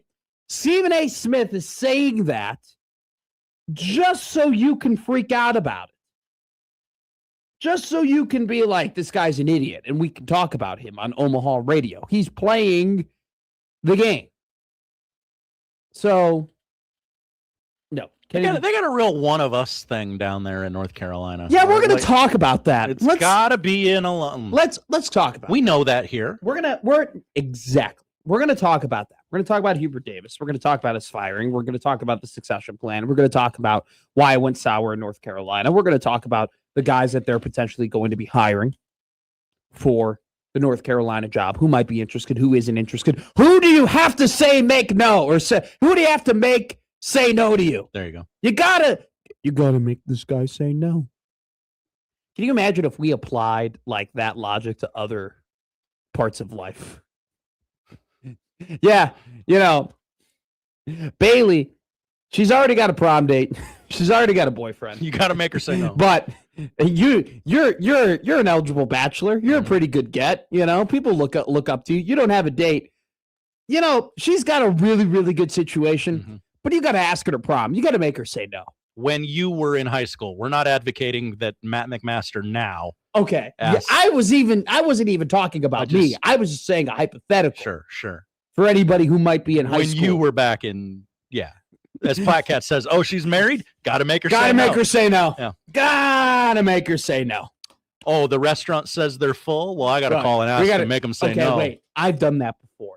I actually have. When you go on Open Table and they say the reservations are full, like there's no reservations here, you got to call them. You got to call them. Okay. Hey, I know Open Table says you don't have anything available for 4 at 7:30, but I got to just hear it from you. Hey, I know your agent is telling me that you're really happy at Michigan, that you don't want to go anywhere, but I got to call you personally and make you say no. It is so dumb. But it's like, the reason why I call it dumb is not necessarily, like, obviously, it's called, you know what it's called? You got to gauge interest, okay? I'm sorry, I messed up there. My computer acted funny. I got you. Don't worry. It's called gauging interest. You just got to gauge interest. So we'll talk about that. We're going to touch very quickly on Tiger Woods, but we have to do it just because there's nothing worse than your childhood heroes officially looking old. Really, and he looks old. And I was watching his swing yesterday, and even the guy who golfs 92 on a consistent basis was able to look at the guy who's won 5 Masters and say, man, that doesn't look right. That doesn't look like what I grew up watching on YouTube. So the MLB begins today. Before we introduced Alan Huss, before we went ahead and put his press conference on the show today, we talked about the fact that the MLB is having opening night, which is dumb and stupid. It should be opening day. We should be kicking off the season today at 12:05 in Cincinnati, Ohio, between the Diamondbacks and the Reds. But anyway, the Giants and Yankees play tonight. Josh Hodson loves baseball. Big baseball guy. Massive baseball guy. I like baseball. I prefer the Cubs. I don't always watch baseball, but when I do, I watch Wrigley Field. Okay? That's what I do. Benny's. I do. Can't find that Benny's. It's probably not worth drinking. Listen, and our Toyota called to the pen. Drive with Kane and Taze Drive. Anyway, I love baseball futures. I love baseball overs. I love me a little scratch on some over-under win totals in baseball. So we'll talk about that. I'll give you 3 over-unders that I like. We'll do that at the end of the show today. And we'll also talk about the March Madness tournament. We have ratings. We have official ratings. We have official numbers. It was a historic round 1 and round 2 weekend for the NCAA. We will talk about those numbers and why did those numbers skyrocket to where they went to. By the way, we have the channel on the Pat McAfee show right now. Levante David, who announced his retirement yesterday after 14 seasons with the Tampa Bay Buccaneers, is on the Pat McAfee show. So he is having a good time doing a good interview. Pat. Look at Levante's backdrop. Got the Pro Bowl jersey with the Super Bowl, the one helmet. That's a great backdrop from Levante. They also so I think McAfee is promoting him to be in the Hall of Fame, to be a Hall of Fame guy. I saw lots of I'm going to be real with you. That's big for his chances. Mm-hmm. Okay. And here's I'm being so for real right now. There are just a lot of casual NFL fans who don't understand that Levante David legitimately had a Hall of Fame career that watched the Pat McAfee show. The fact that you got a guy like Pat McAfee's words and his influence amongst things in media matters. Love him or hate him, he's a tastemaker. Dude, for real. That's a great, I like that. Tastemaker. Mm-hmm. Permission to steal that? Granted. I didn't invent it. Okay, well, it's fine. Well, just act like you did, all right? That's what the great artists do. That's true. Bob Ross wasn't the first guy to paint wet on wet. He was not. The first guy to put a little clear liquid white, I put on the canvas here, get a little wet on wet. You got to smack the devil out of it. He wasn't the first one to do that. He just made it popular. You aren't the first one to say tastemaker. That's you right. just made it popular. Mm-hmm. So there you go. Thank Levante, they're showing Levante David highlights. What a beast. So we will talk about all of that and more, but a little sprinkle of Husker and Creighton sports throughout the entirety of the show. You're listening to 1620 The Zone Radio Network, Middays with Matt, talking about Hubert Davis coming up next. Win $10,000 to upgrade your yard. You're busy and sometimes yard work just kind of gets away from you. We get it. That's why we partnered with Roberts Nursery to help you out. Enter online at 1620thezone.com and you could win $10,000 to upgrade your yard. Want some cool rocks, new grass, flowers, maybe even a nice place to set up the grill? Enter the outdoor upgrade contest right now with Roberts Nursery at 1620thezone.com. Weather from KETV Newswatch 7 is brought to you on 1620 The Zone by Certified Transmission. Warming up on Wednesday. Expect partly to mostly sunny skies. Southwest wind 5 to 15 miles per hour, turning northerly late in the day. Highs in the mid-80s. I'm meteorologist Sean Everson from KETV Newswatch 7. Now's the time to save on trucks at Woodhouse Chevy. Lease the 2026 Chevy Silverado 1500 Custom Crew Cab 4x4 for $399 a month. Or save up to $10,000 off MSRP on retired courtesy 2026 Chevy Silverado 1500s when financed through dealer. Woodhouse Chevy. Together, let's drive. With approved credit, tax, title, license extra, $299 doc fee, due at signing. Retired courtesy loaners, qualifying trade-in of 2011 or newer vehicle. Lease for 39 months, 10,000 miles plus first payment. Finance based on manufacturer rebates. Expires March 31st, 2026. See dealer for details. Truck drivers know the road, but they also know how important it is to get home. At Liquid Trucking, you don't have to choose between the two. Our drivers enjoy consistent home time with weekly schedules you can count on. We also pay by the hour with reliable weekly pay you can depend on. Drivers can earn $95,000 to $105,000 in their first year with opportunities for bonuses and extra pay. If you're a CDLA driver looking for dependable home time and strong pay, apply today at liquidtrucking.com. It's the second of 5 games this week for the Creighton Blue Jay baseball team as they welcome in the South Dakota State Jackrabbits. Creighton and South Dakota State live from Charles Schwab Field in Omaha. First pitch is at 6 o'clock. You can hear it on Yacht Rock 1180. It's March Mania at Ace Rent to Own. This month, we'll match your down payment up to $500. Furniture, appliances, electronics, even tires, with no credit needed at Ace Rent to Own. Ace Rent to Own, where we make rents. All right, it's tax season, and by now we're all a bit.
Now back to Middays with Matt on 1620 The Soul.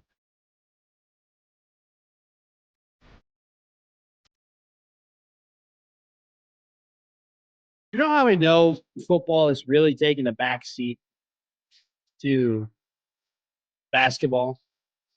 Husker football is taking a back seat to Husker basketball this go around. I mean, by the way, when there's a spring game and everybody says, "Why are you talking about the spring game?" Even a step further. Okay.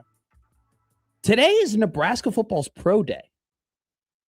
That's typically a pretty big deal. Like I remember they were like hand out credentials. I'd been to a pro day before and covered it where like there are a lot of reporters there, a lot of cameras there.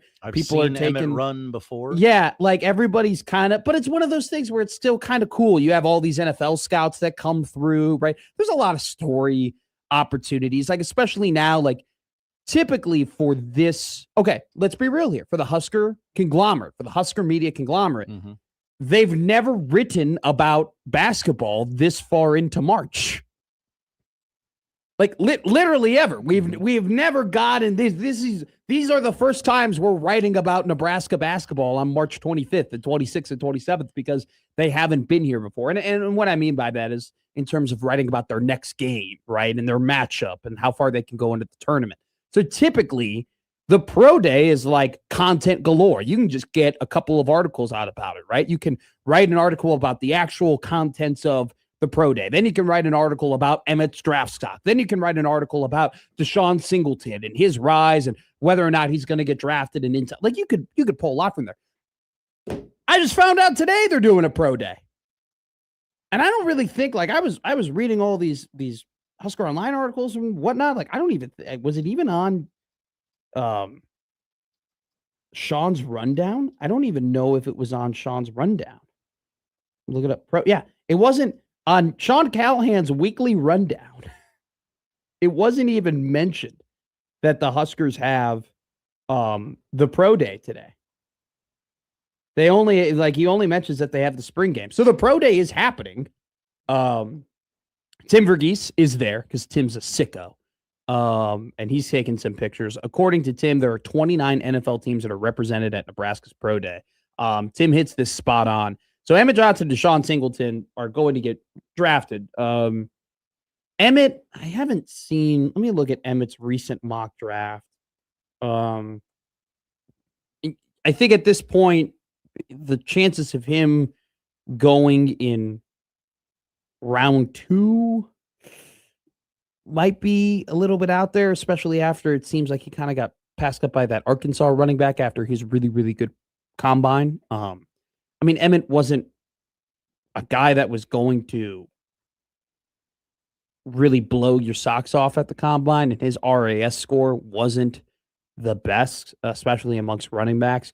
As of recently, so I use Mock Draft Database. Mock Draft Database essentially collects all of the mock drafts that are being made and then pinpoints certain players and finds their name and then tells you what their most recent mock drafts are at. So currently, right now, according to Mock Draft Database, Emmett's projected to go in the 4th round. I think personally, I mean, I would not be surprised at all if he went in the 3rd round. And I think there are some really intriguing teams that could pick him. The team that pops to my mind immediately, especially after Kenneth Walker got signed by Kansas City, I think Minnesota would be a really good landing spot for Emmett Johnson. I think his multiplicity out of the backfield, his ability to catch the ball, his ability to run between the tackles, but just everything that he can do would fit really well in that Kevin O'Connell offense. I also do think, too, that Aaron Jones is not going to be a Hall of Famer by any stretch of the imagination, but he will be a remembered running back for sure in the NFL. I mean, he has just played a lot of really good football. He's starting to get old. So I think Aaron Jones would probably, Minnesota is looking to have their Aaron Jones replacement in the future. And I think just for this season right now, Emmett Johnson would be a pretty good yang to the yin of Aaron Jones. So I actually think that'd be a great landing spot. I bet Mike Schaefer would absolutely love that. The hometown kid from Minnesota, former Mr. Football in the state of Minnesota, going to the Minnesota Vikings. Also big day for Sierra Wright. He was at the Senior Bowl and the Shrine Bowl, but did not get an invite to the NFL Combine because he did not get an invite to the Combine. This is his Combine. This is his opportunity to raise his draft stock and to show teams that he should be selected in the NFL draft. So pro day going on for Nebraska football. Hubert Davis out as the head coach of the University of North Carolina.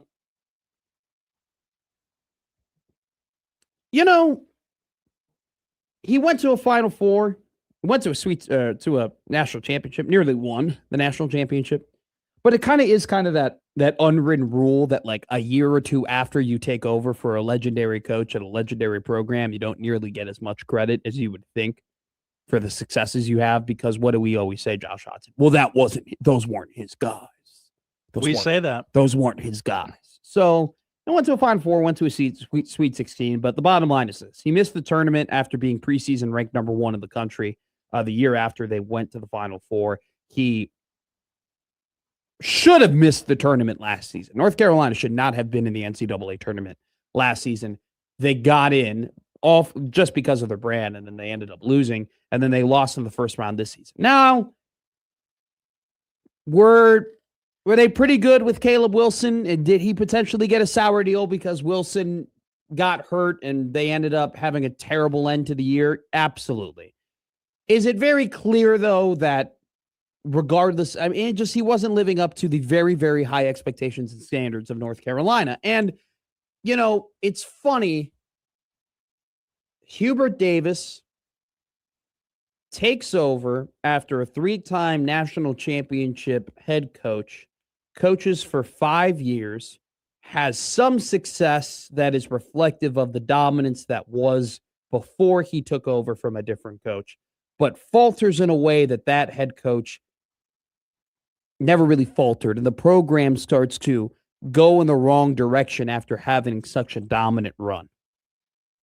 And because of that, he becomes the fatality of that and ends up being fired. What does that sound like to you? What does that remind you of? It's a completely unique situation. Is it a completely unique situation? Yeah. Nobody around here doesn't. Nobody around Nebraska or Nebraska sports could ever hearken back to a situation similar to Hubert Davis, right?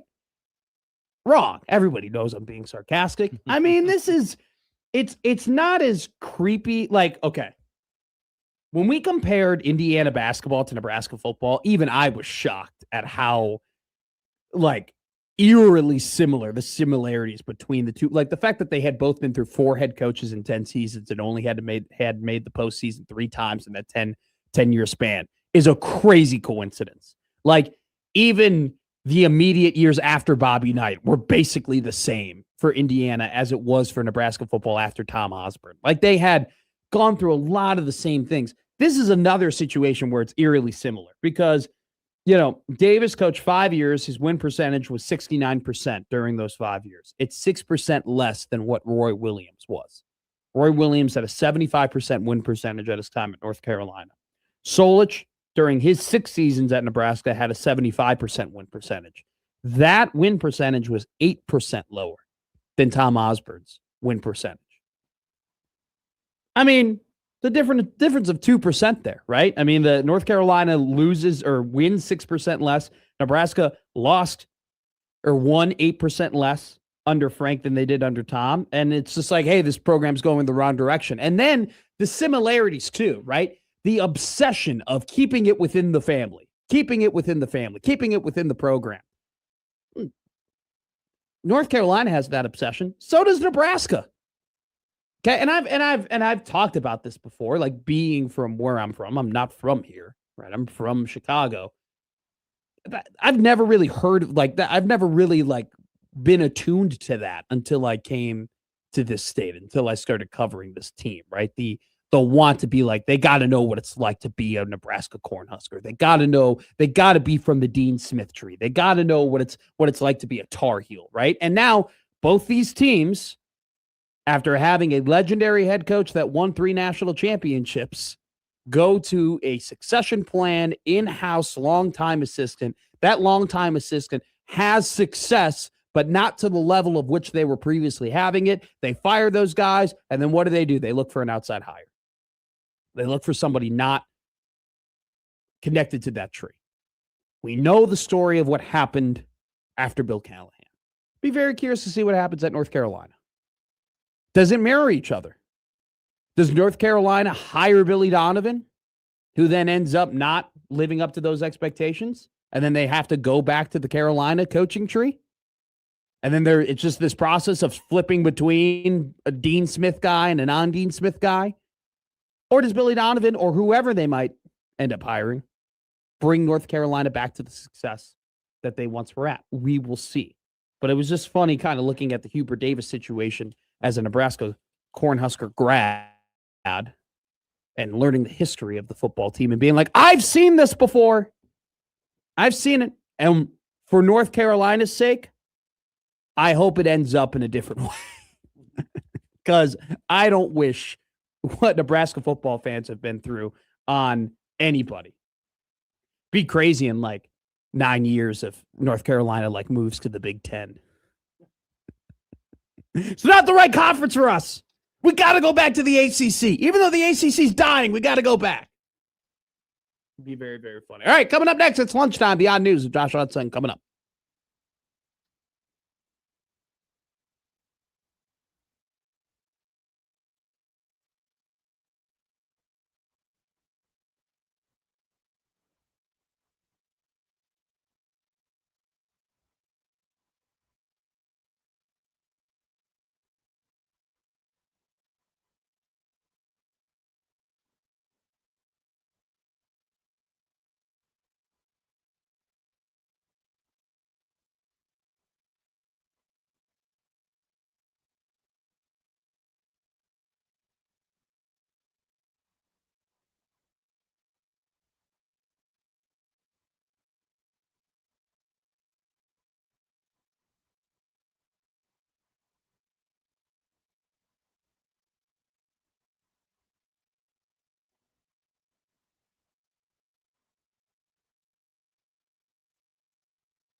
And now we've reached the point in the show where Josh Odson reads the peculiar, the bizarre, the comical, the odd news with Odd Son.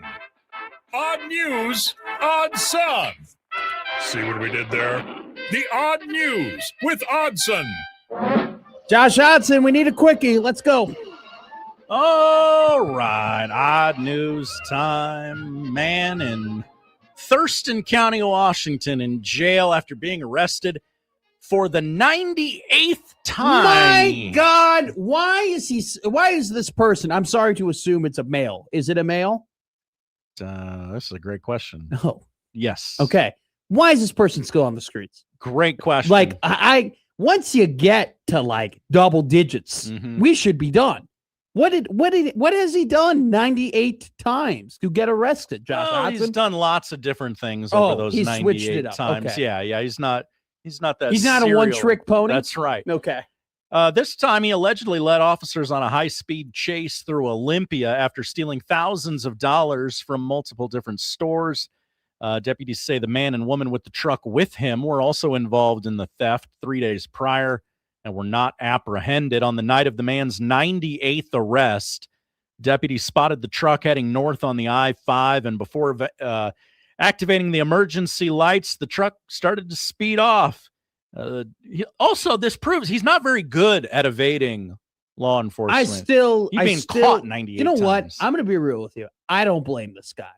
I don't. I blame our system. Oh, okay. He should not be on the streets. He should not be out and about after being arrested 97 times before that. While searching the truck, deputies found thousands of dollars of stolen merch. Additionally, the suspect, and this is a direct quote, had a custom bong device built into the dash of the truck. Whoa, really? So he could smoke drugs while driving. That's called commitment to the bit, if I've ever heard it. 4-time convicted felon, 27 misdemeanor convictions, 97 prior arrests, back in jail for the 98th time on charges of DUI, eluding, and possession of narcotics.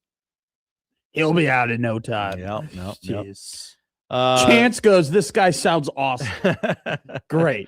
Continue. No. Continue. Viral video circulating online says that the squirrels in New York City are seeing vape devices littered on the ground. You know, somebody's done with their vape. They throw it on the ground. The squirrel can smell, great point, can smell the vape. So the squirrel picks up the device. What is this? This smells good. What is this? I think I'll have this. And then proceeds to puff on the remains. Oh, wow. What, they're vaping, bro? This is apparently this is happening left and right in New York City. Little puff pass with the squirrels. Yeah. Okay, cool. I'll tell you this right now. There are all the, back in I was in high school. I was a high school freshman when the Juuls and the vapes and the sticks and the airdrops and everything like that were really going down, and the weed pens were really like making their first wave, and there was these terrible stories about like kids who were getting sick and like from smoking too much with these vapes. And my go-to joke was always, you know what? There's something that you can smoke, and you can smoke it for a very, very, very long time. You will get sick eventually, but it's called cigarettes. That's right, baby. I mean, I don't know. I never got into it, never will be into it, but I guess the fact that squirrels got into vaping before I did really just shows how behind the times I am. And a wildlife aficionado interviewed in this article says that the real danger of it isn't necessarily the nicotine or whatever else may be in the pen itself. Who knows what's in the pen? It's the microplastic. Yes, you're puffing microplastics into your lungs. If you vape, you vape. I'm not trying to. I don't, and also too, I just don't do it. I don't want to judge anybody. If you do it, whatever floats your boat. It's not that big of a deal, but and then it is what it is. Our final story in Pennsylvania today. Matt, are you familiar with the song from the Talking Heads, "Burning Down the House"? Burning down the house. Yes, exactly. That one? That's the one. All right, cool. Investigate it. We can't afford to play it for you right now, so I needed Matt to sing it. Burning down the house. That's right. Investigators allege that Martin High, 43 years young, set fire to his Altoona residence around 3 a.m. Sunday, stood in the doorway blocking fire personnel from entering the building, and singing Burning Down the House from the Talking Heads. First off, can you say his name again? Martin Haigh. There you go. Haigh. Can we get that as your first time saying it as a drop? Haigh. You sound like what I say when I get nervous to seeing a pretty woman. Hi. Martin Haigh. That's actually Martin. What are you doing? Burning down the house. I'm actually getting I can see the picture of I envision Martin with jeans on, no t-shirt, right? No socks, barefoot in the grass, tub of gasoline, just, putting it all over his house. Martin, what are you doing? I'm going to give you two pieces of information that are going to shock you. Oh, go ahead. One, Martin Haigh has neck tattoos. Oh, okay. And he was under the influence of drugs at the time. Really? Yeah. Really? I thought a sane person who was completely sober would do something like that. Nope, it was the drugs. Wow. It always is the drugs. That's right. Always is the drugs. I don't know how to segue out of that. But anyway, great job, Josh Odds. Show's half over. Doesn't feel like that. I'm mad at you. You so graciously gave our team wiener to the upstairs. All right. And if you're listening upstairs, we're very happy for you because that team wiener tastes delicious. All right. That thing was awesome. It was, by the way, for people who are just joining us, it was the Warner Park sausage kielbasa brisket pork sandwich we had. But I wish we had it here. But I wish you stay with us and you continue to listen to the show because coming up next, we're talking about college basketball, baby. Not about the Huskers. We'll talk about them plenty tomorrow, but college basketball is having a moment. Let's talk about it. Coming up next here on Middays with Matt.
Now, back to Middays with Matt on 1620 The Zone. Don't forget to enter online at 1620thezone.com to win the following contest. Journey is in Lincoln for the Final Frontier Tour, April 9th. Joe Coy is in the Metro this spring, April 17th at the Holland Center. You can win a pair of tickets to see Zach Bryan with Kings of Leon in J.R. Carroll Memorial Stadium with Heaven on Tour, Saturday, April 25th at Memorial Stadium. George Thorogood and the Destroyers are in the Astro at May 17th. The Black Keys are in Omaha on July 20th at the Astro Amphitheater as well, and also at the Astro on August 3rd. It's Young Giant. And then finally, on October 7th, at Pinnacle Bank Arena, you can see Chris Stapleton in Lincoln for the All-American Roadshow Tour. You can enter at 1620thezone.com to give yourself an opportunity to win those contests. Don't forget, if you want to join in on the conversation here on Middays with Matt, 402-951-1620 is the number to reach us. That's the Prairie Flower Casino hotline. Prairie Flower Casino, play longer, win more. And don't forget to email us on the Equitable Bank inbox. Equitable Bank, we take banking personally and always pick up on the first ring. Shout out Old Man Doug, who called in yesterday to talk about Tiger Woods. Tiger, his team got smashed yesterday by the LA Golf Club, 9-2. Justin Rose, Tommy Fleetwood, and Thigala killed it in the final of the TGL, winning the TGL championship. I'll say this, I don't think we're going to get any of these gaudy numbers over the Indoor Golf League that they started on ESPN that has been heavily funded by Tiger Woods and Rory McIlroy. I don't know if we're not going to get a ESPN PR being like, oh my God, this is the most watched golf event or anything like that. And honestly, I don't think a lot of people know. I don't think a ton of people know about it or really tune into it every week or anything like that. But after the match yesterday, there was some real emotion from the LA Golf Club about winning and being the champions of the Indoor Golf League. And then Max Homa, who was on Tiger Woods' team, he was asked, Max, how do you feel? And he goes, that sucked. And he was actually pissed about it. And so was Tiger. And so maybe the players caring and actually this having, maybe it has a little bit of legs. I don't think it's going to take over the PGA or be more popular than outdoor golf. I'm not saying that in the slightest imagination. But in the same breath, I do think that it's something that could consistently happen for a couple of years, and it'll be interesting to see what the future of that league looks like. It'll be interesting to see if Tiger ends up playing at the 2026 Masters. The guy is still the biggest draw in golf. I mean, he just is.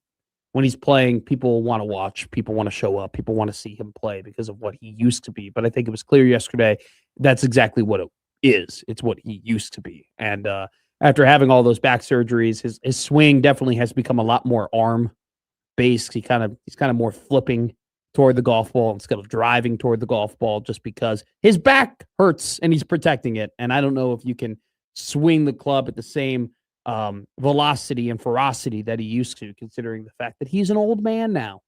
Father Time is undefeated, ladies and gentlemen, and Tiger Woods is currently losing that battle. Someone who's not losing that battle, by the way, is LeBron James. The LA Lakers, I don't know if you've heard, they're cruising right now. And it seems like LeBron is finally okay with the team not being his team.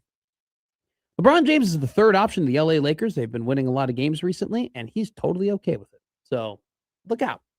Look out for the Lakers, but probably going to end up being a San Antonio OKC Western Conference Finals go to the championship, which there was a great hypothetical question. Would you rather have two of the top 5 picks or two of the top 3 picks in this year's upcoming draft or Victor Wembanyama?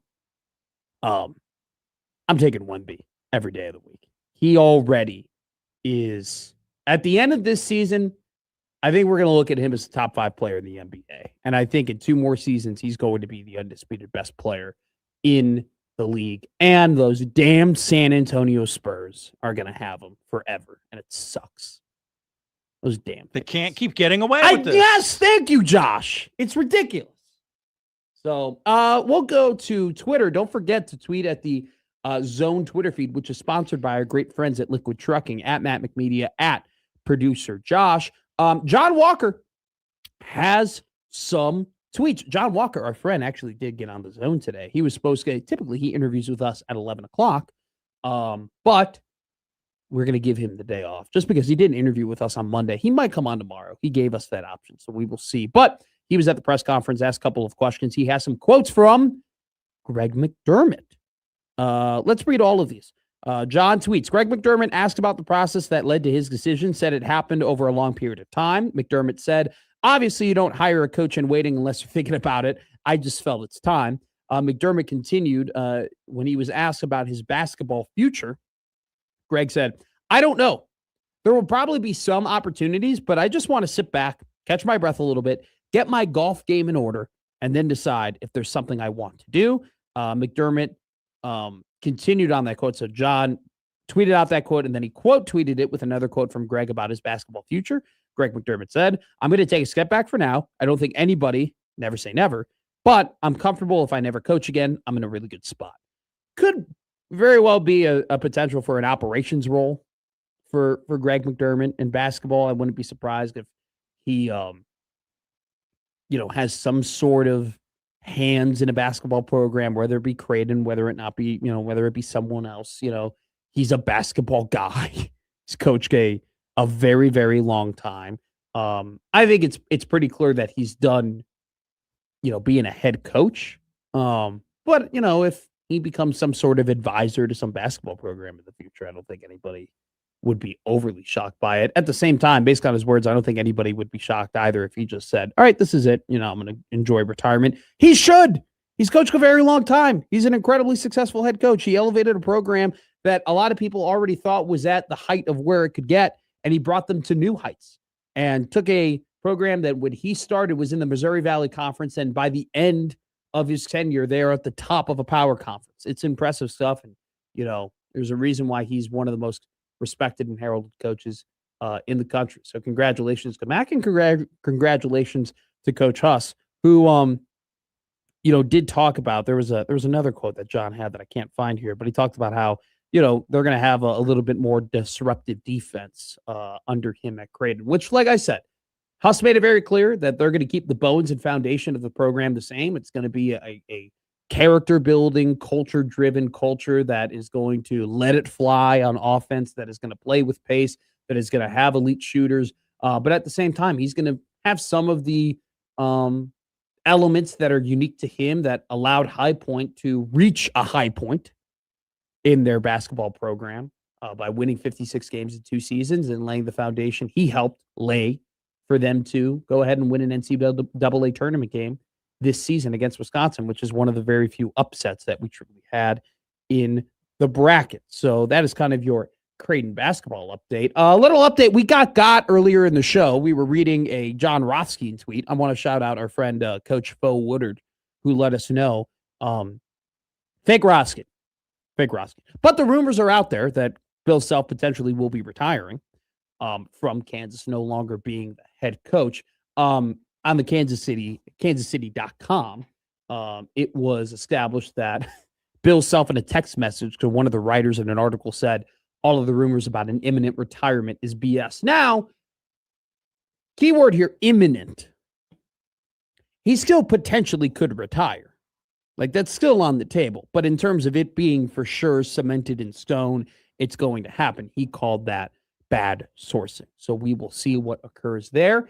Currently, right now, just reading some tweets, we have some updated odds on the UNC coaching candidate hire after Hubert Davis got the boot after 5 seasons and winning 69% of his games at North Carolina. But unfortunately, just hasn't had the recent tournament success over the last 2 seasons, along with the fact that they were ranked number 1 in the preseason after going to the Final Four under Hubert Davis and did not even make the tournament. But updated odds, Billy Donovan, leader in the clubhouse for the North Carolina Tar Heels, plus 200. There are multiple reports on Twitter saying that they are heavily pursuing. Oh, wow, they're doing a 10-year Chicago Cubs anniversary.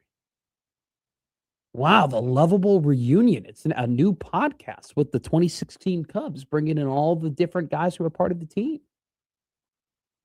All right, I now subscribe today, Matt. I now know what I'm going to be. Wow, they're going to have Addison Russell on? Really? They got him? That's ridiculous. But I'm interested in Joe Madden with a glass of wine. Are you kidding me? Anyway, later in the clubhouse, Billy Donovan to be the North Carolina head coach. Please do it. Take him away. Take him away. I love the Chicago Bulls. Okay? Always have, always will. Billy Donovan is a good guy. He's a professional coach. A lot of people love him. He says the right things. He does the right things. He doesn't rub people the wrong way. But man, he is outside of Eric Spoelstra and Steve Kerr. He's like the longest tenured head coach in the NBA, and he absolutely should not be. He's been to one playoff series with the Chicago Bulls during his time there. Play-in merchant Billy Donovan. I'm not saying he's a bad coach. But what I'm also saying is I'm totally okay. Like, typically, you would think that if you were to hire, if you're North Carolina, you would think that when you hire a coach and you take him away from a program or a franchise, that program or franchise would be very disappointed, right? Like the program or franchise that you are taking that coach away from would be pretty pissed off. You would think if you're North Carolina, that if you're poaching somebody, the place that you're poaching them from would be pretty pissed off. I don't think anybody in Chicago would really be all that mad if that were to happen. I really don't. I think they'd be like, thank you for your service, Billy. We really appreciate you. You know, you didn't really cause any problems. The Chicago Bulls, before you took over, were an incredibly unstable franchise with Jim Boylan as their head coach, and they really didn't know where they were going. They were wandering in the wilderness, and you actually brought a professionalism and kind of floor-raising stability to the program. Thanks. See ya.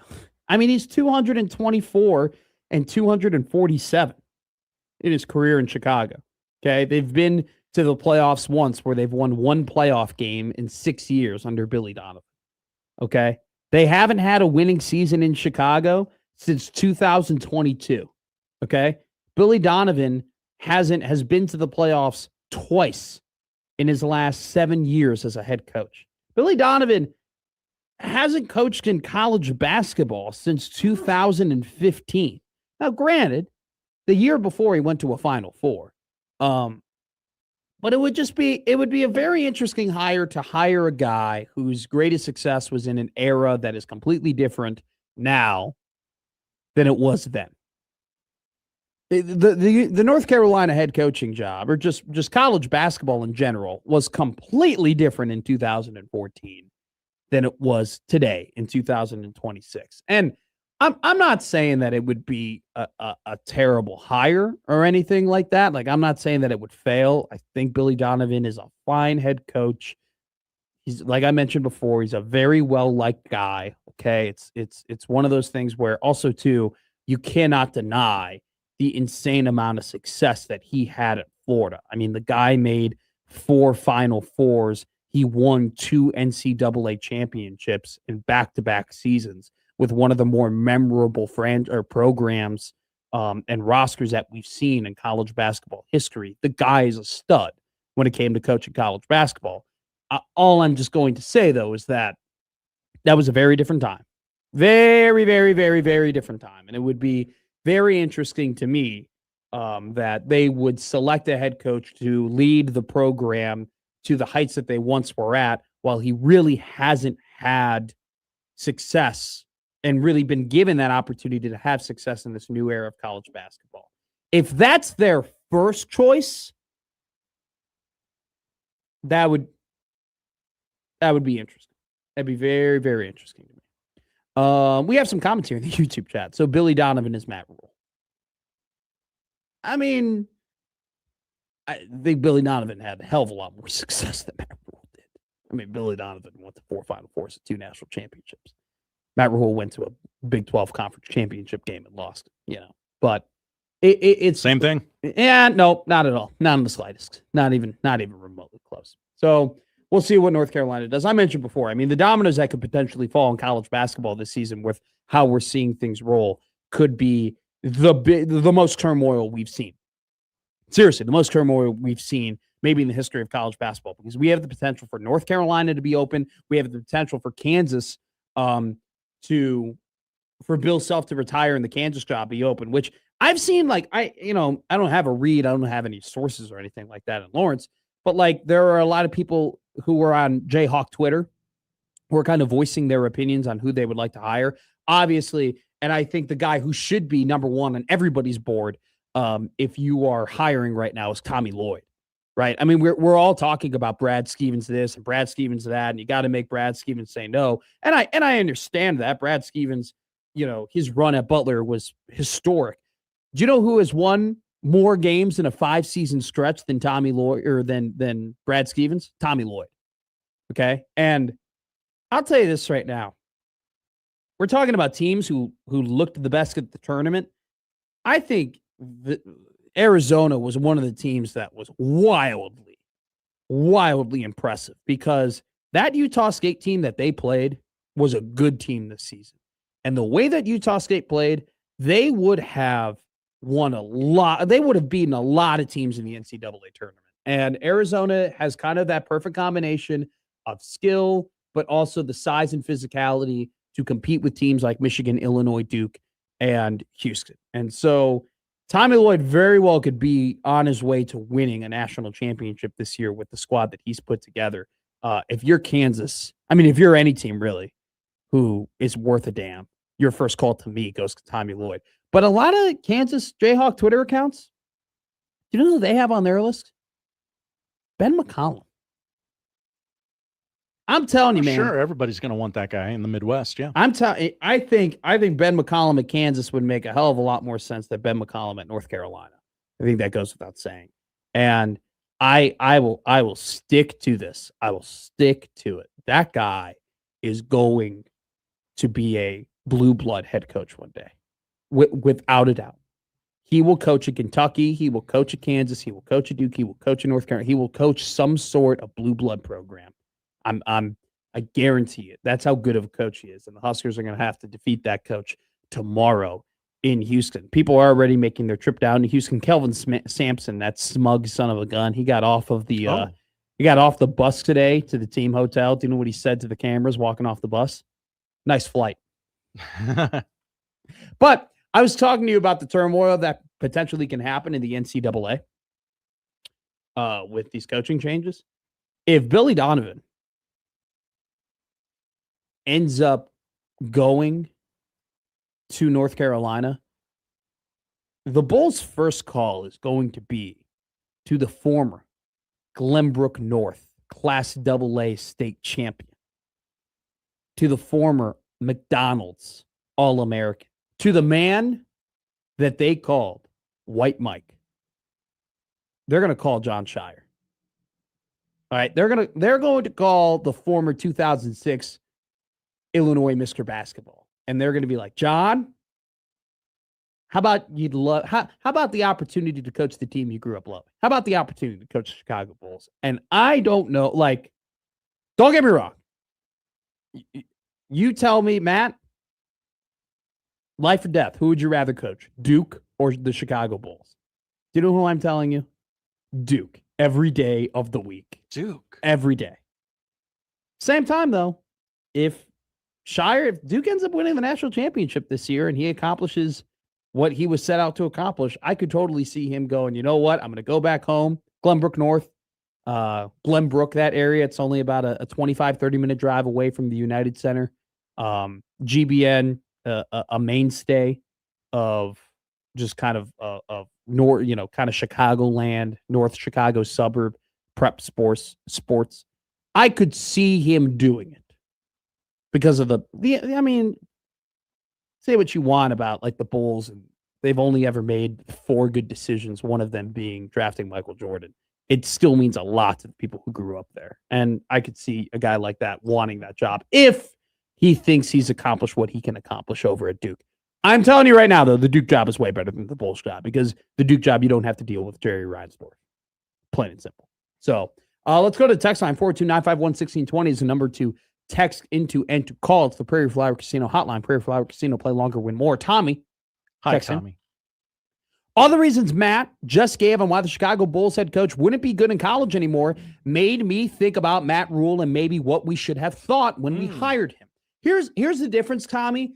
Where we are at now in terms of NIL and the house settlement and rev share and all that type of stuff, where we are now is so much different to where we were all the way back in 2022, right? Before the 2023 season. Like we are in a very different space now than where we were about 4 years ago when Matt Rule got hired. It's an interesting conversation to have, guys. If the landscape of college sports is what it is today when Matt Rule got hired. So let's just say we pushed everything up 4 years. In 2022, we had the College Sports Commission. We had the prevalence of NIL money. We had the rev share deal. We had this kind of basically pro sports light where there's a free agency and there's agents and you have to have connections. And we've seen the model of, smaller head coaches coming in and bringing their entire teams that had success to power conferences. If all that existed right before Matt Rule got hired, right after they decided, hey, we're going to fire Scott Frost in the 2022 season. If that environment existed then like it does today, would Matt Rule have been hired as the head coach of Nebraska football? Let's to make it easier for people, let's move Matt Rule's career up 4 years, right? Let's just say Matt Rule had the success that he had at Baylor, everything like that. He got fired from Carolina, and right now, today, in 2026, he was available to be hired to be Nebraska football's next head coach. Would he be hired? I don't know. It'd be a very interesting conversation to have. If back in 2022, if the landscape is what it is now, if it was then, would he be hired? I think it would be a harder decision. I think it would be a tougher decision. I'm not going to say full out that it would be a no. I'm not saying it would be a no, because you got to recognize where Nebraska was at after 2022. You got to recognize the type of things that Matt Rule had accomplished. You have to recognize that Nebraska football needed to build this program back up. They needed to strip it down to the studs, and they needed to build it back up. They needed to have a foundation. They needed to get new bones for the Husker football program, okay? And Matt Rule does fit the description of somebody who does that. Matt Rule is a guy that, despite the landscape, is someone who does that, and that's something that Nebraska needed. So that's why I think it still would be a consideration for him to be hired. At the same time, though, guys, if the landscape we're in right now in college sports existed all the way back after the 2022 season, I think there would be other interesting candidates or guys that you would say, hey, his skill set fits more for where we're headed. His skill set fits more for what we need to do to win now. Because if Nebraska football were hiring a new head coach right now, we would think immediately, how is he in the portal? How is he raising money? How is he with donors? Can this guy bring in immediate players right away?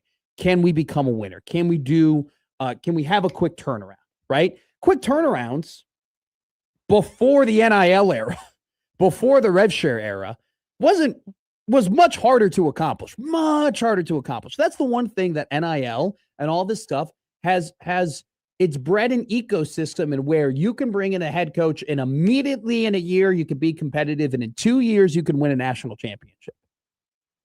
That didn't exist. That did not exist before all this money and before pro sports light. It used to be you had to strip it all the way down and you had to build it back up.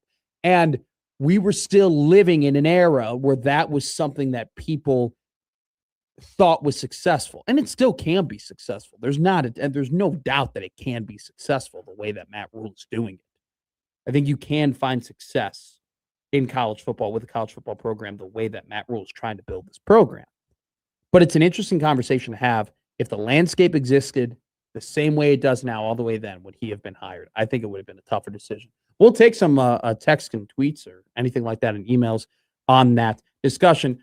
Coming up next, though, we're going to continue to kind of touch base just across Creighton and across Husker football, along with the fact that college basketball is having a moment. And I'm going to tell, I know exactly why.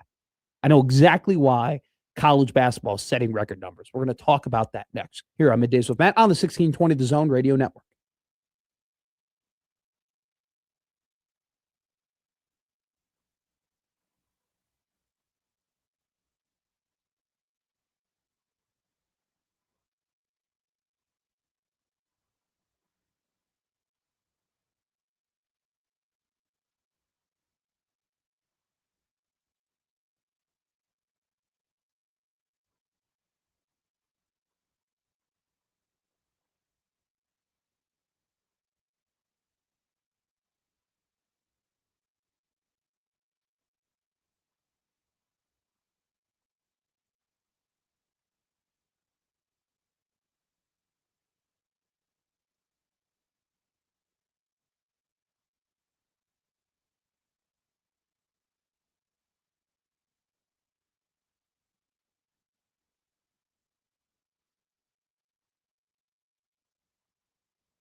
Now back to Middays with Matt on 1620 The Zone.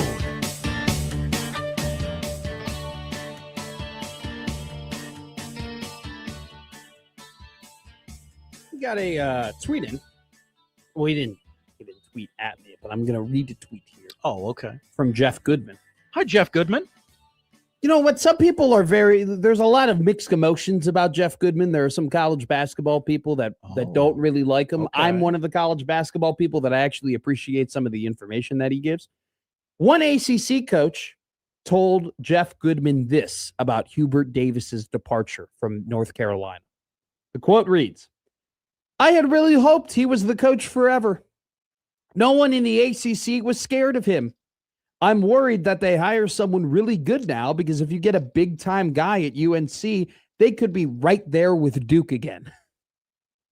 Oh, wow. An ACC head coach said, no, he said an ACC head coach said what I think about Rick Bisaccia being the special teams coordinator for the Green Bay Packers. I think he should be there forever. I wish they never fire him as a head coach. I like beating North Carolina, one ACC head coach said. So there you go. That is one reaction from one of the many coaches in the ACC. Despite the fact that UNC hasn't been what they've been in the past, college basketball definitely having a moment this year. It was released by the NCAA PR department. This was the most watched NCAA tournament first weekend ever. 10.1 million viewers through the second round, up 7+% from last season. Most watched first round ever and most watched second round since 1993. The Sunday early primetime window, which included St. John's versus Kansas, Iowa versus Florida, and Tennessee versus Virginia, had 19.7 million viewers total. It's up 29% from last season. We also reported earlier this year on Middays with Matt that Fox and across their family of networks were reporting the fact that they had also seen a massive uptick in viewership ratings and percentage ratings from previous seasons to this season in college basketball. So both in the regular season and in the postseason, college basketball is growing in popularity and growing in interest. We had this conversation. It was a great conversation with Steve Sipple, who kind of piggybacked this point to admit that, hey, like I'm not the biggest college basketball guy, but I've never been this into college basketball in 40 years. And Steve made some really good points about it, but I think it's easy to say, look, hey, a lot of these high quality basketball players that would have been going in the second round are instead in the second round of the NBA draft. They're now staying in school. And even first round draft picks are staying in school. Yaxel Lendenborg, the Big Ten player of the year, he was slotted to go as a lottery pick last season in last season's NBA draft. He opted to transfer to Michigan to play for the Wolverines in Dusty May this season. And it does have to do with that, with better players are staying in college. And it does have to do with the fact that you have low major and mid-major conference, all conference players that are now going to power conferences. That has everything to do with it, why the quality of college basketball has skyrocketed. I mean, look, go and look at an NBA mock draft. Go and look at a big board. Those top 20 picks, all of them are playing right now. Darius Acuff, Cam Boozer, AJ Dybanska was in the NCAA tournament. You had Bennett Sturts. He's going to be a top 20 pick. He's going to play in the Sweet 16. You have a lot of these guys, littered throughout the NCAA tournament and on top teams that are going to end up that are playing currently in college basketball. Jeremy Fears from Michigan State is another guy. And that all has things to do with it. But I want to point this out. The NBA has decreased significantly in viewership and TV ratings over the last 10 to 15 years. All the way back in 2012, the NBA was averaging 2.51 million. That was like kind of their average viewership rate. And since then, that number is all the way down to 1.53 million. And this is according, by the way, to winsportsonline.com. That was kind of tracking the viewership throughout the years for the NBA. And so their ratings have dipped. And I don't think it's because people don't like basketball anymore. I still think basketball is a very popular sport that a lot of people like to watch. I just think that the NBA has a lot of problems. And funny enough, I think college basketball has all the solutions. And with the quality of college basketball going up the way that it has because of the reasons that I mentioned, that you have more players who are sticking around in college basketball because of the money that is to be made from playing college basketball, the quality is high. And college basketball has the answers to a lot of the questions that the NBA is trying to figure out, right? Because if you were to ask people, and I wrote a list down as to the complaints that people have about NBA basketball, right? Say, well, why don't you like the NBA anymore? They would tell you, well, 82-game season, way too long. There's way too many games, right? I just can't, the stakes of the games aren't high enough. I just can't pay attention for that many games throughout a season. College basketball's got 31 regular season games. College basketball ends the season 3 months before the NBA does. So there you go. There's your answer. You have a shorter regular season in college basketball where the games mean more. Well, I don't like the NBA because they don't play any defense anymore. The defense isn't as important. Do you know what is very important in college basketball? Defense. There are teams who have literally got into national championships. Houston last season because of their defense. Nebraska is in the Sweet 16 because of their defense. So college basketball has got a shorter regular season. They have a game where defense and team basketball is being played, right? And then you go ahead and, okay, well, you know what? The NBA, yeah, the seasons are too long and no defense is being played. And I just think the players are unlikable. I just don't relate to the players anymore, right? Look at John Morant. We were all excited about him. We loved him. We thought he was going to be a superstar. Now look what he's done. He's out for the season with an elbow injury. And the load managing, these guys don't want to play 82 games. You got Kawhi Leonard and Joel Embiid. They're all worried about their paycheck. Yeah, they're just unlikable. Here's the thing. College basketball players try their damn best to be likable so they get drafted. So they don't have these personality issues that go ahead and not allow them to be drafted in the NBA, because those top guys know, hey, my money, man, my money is made. Like, I'll make money here in college basketball, but the real money's made in the NBA. I got to keep my brand up. I got to keep my character up. I got to do what's right here. And so, unless you're Daryl Peterson. But here's the thing, Josh. I'm glad you brought up Darren Peterson, because we get load managing in NBA and people go, oh, like they roll their eyes. They hate it. One guy load manages in college basketball and everybody freaked out about it. It's true. And every other prospect now is going to be like, okay, I cannot do that. We saw what that did to his draft stock. So immediately you go, okay, can't do that. Can't load manage. So college basketball inadvertently, right?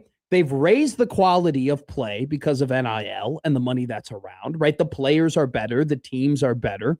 And then they've answered all the questions as to why people don't like the NBA. They have a shorter season. They play plenty of defense. The players aren't over-empowered to the point where they become unlikable, right? This is kind of what basketball fans, they've been clamoring for, and college basketball is answering that, which is why I'm not shocked that the viewership is up. I'm not shocked that people care more about or are caring. They're currently caring more. They're investing more in college basketball. And another thing, too, is people go, well, too many teams are tanking in the NBA. Too many teams are purposefully losing, right? We have 10 teams right now in the NBA who aren't even trying to win. That don't exist in college basketball. You don't tank in college basketball. You try and win as many games as possible every single night, okay? So college basketball is having a moment because, frankly, they are providing what the NBA is not. They are answering the questions and providing the solutions that the NBA cannot. And another thing is that when the best team in the NBA plays the fifth best team in the NBA, what do we call that? We call that the Oklahoma City Thunder taking on the New York Knicks, right? It was like, oh, okay, the Knicks are playing the Thunder. But when the best team in college basketball is playing the fifth best team in college basketball, we go, oh my God, dude, big game tonight. Holy crap. Are you ready for Michigan State, Michigan? In East Lansing? Dude, that crowd's going to be rocking. Holy crap. That's going to be insane.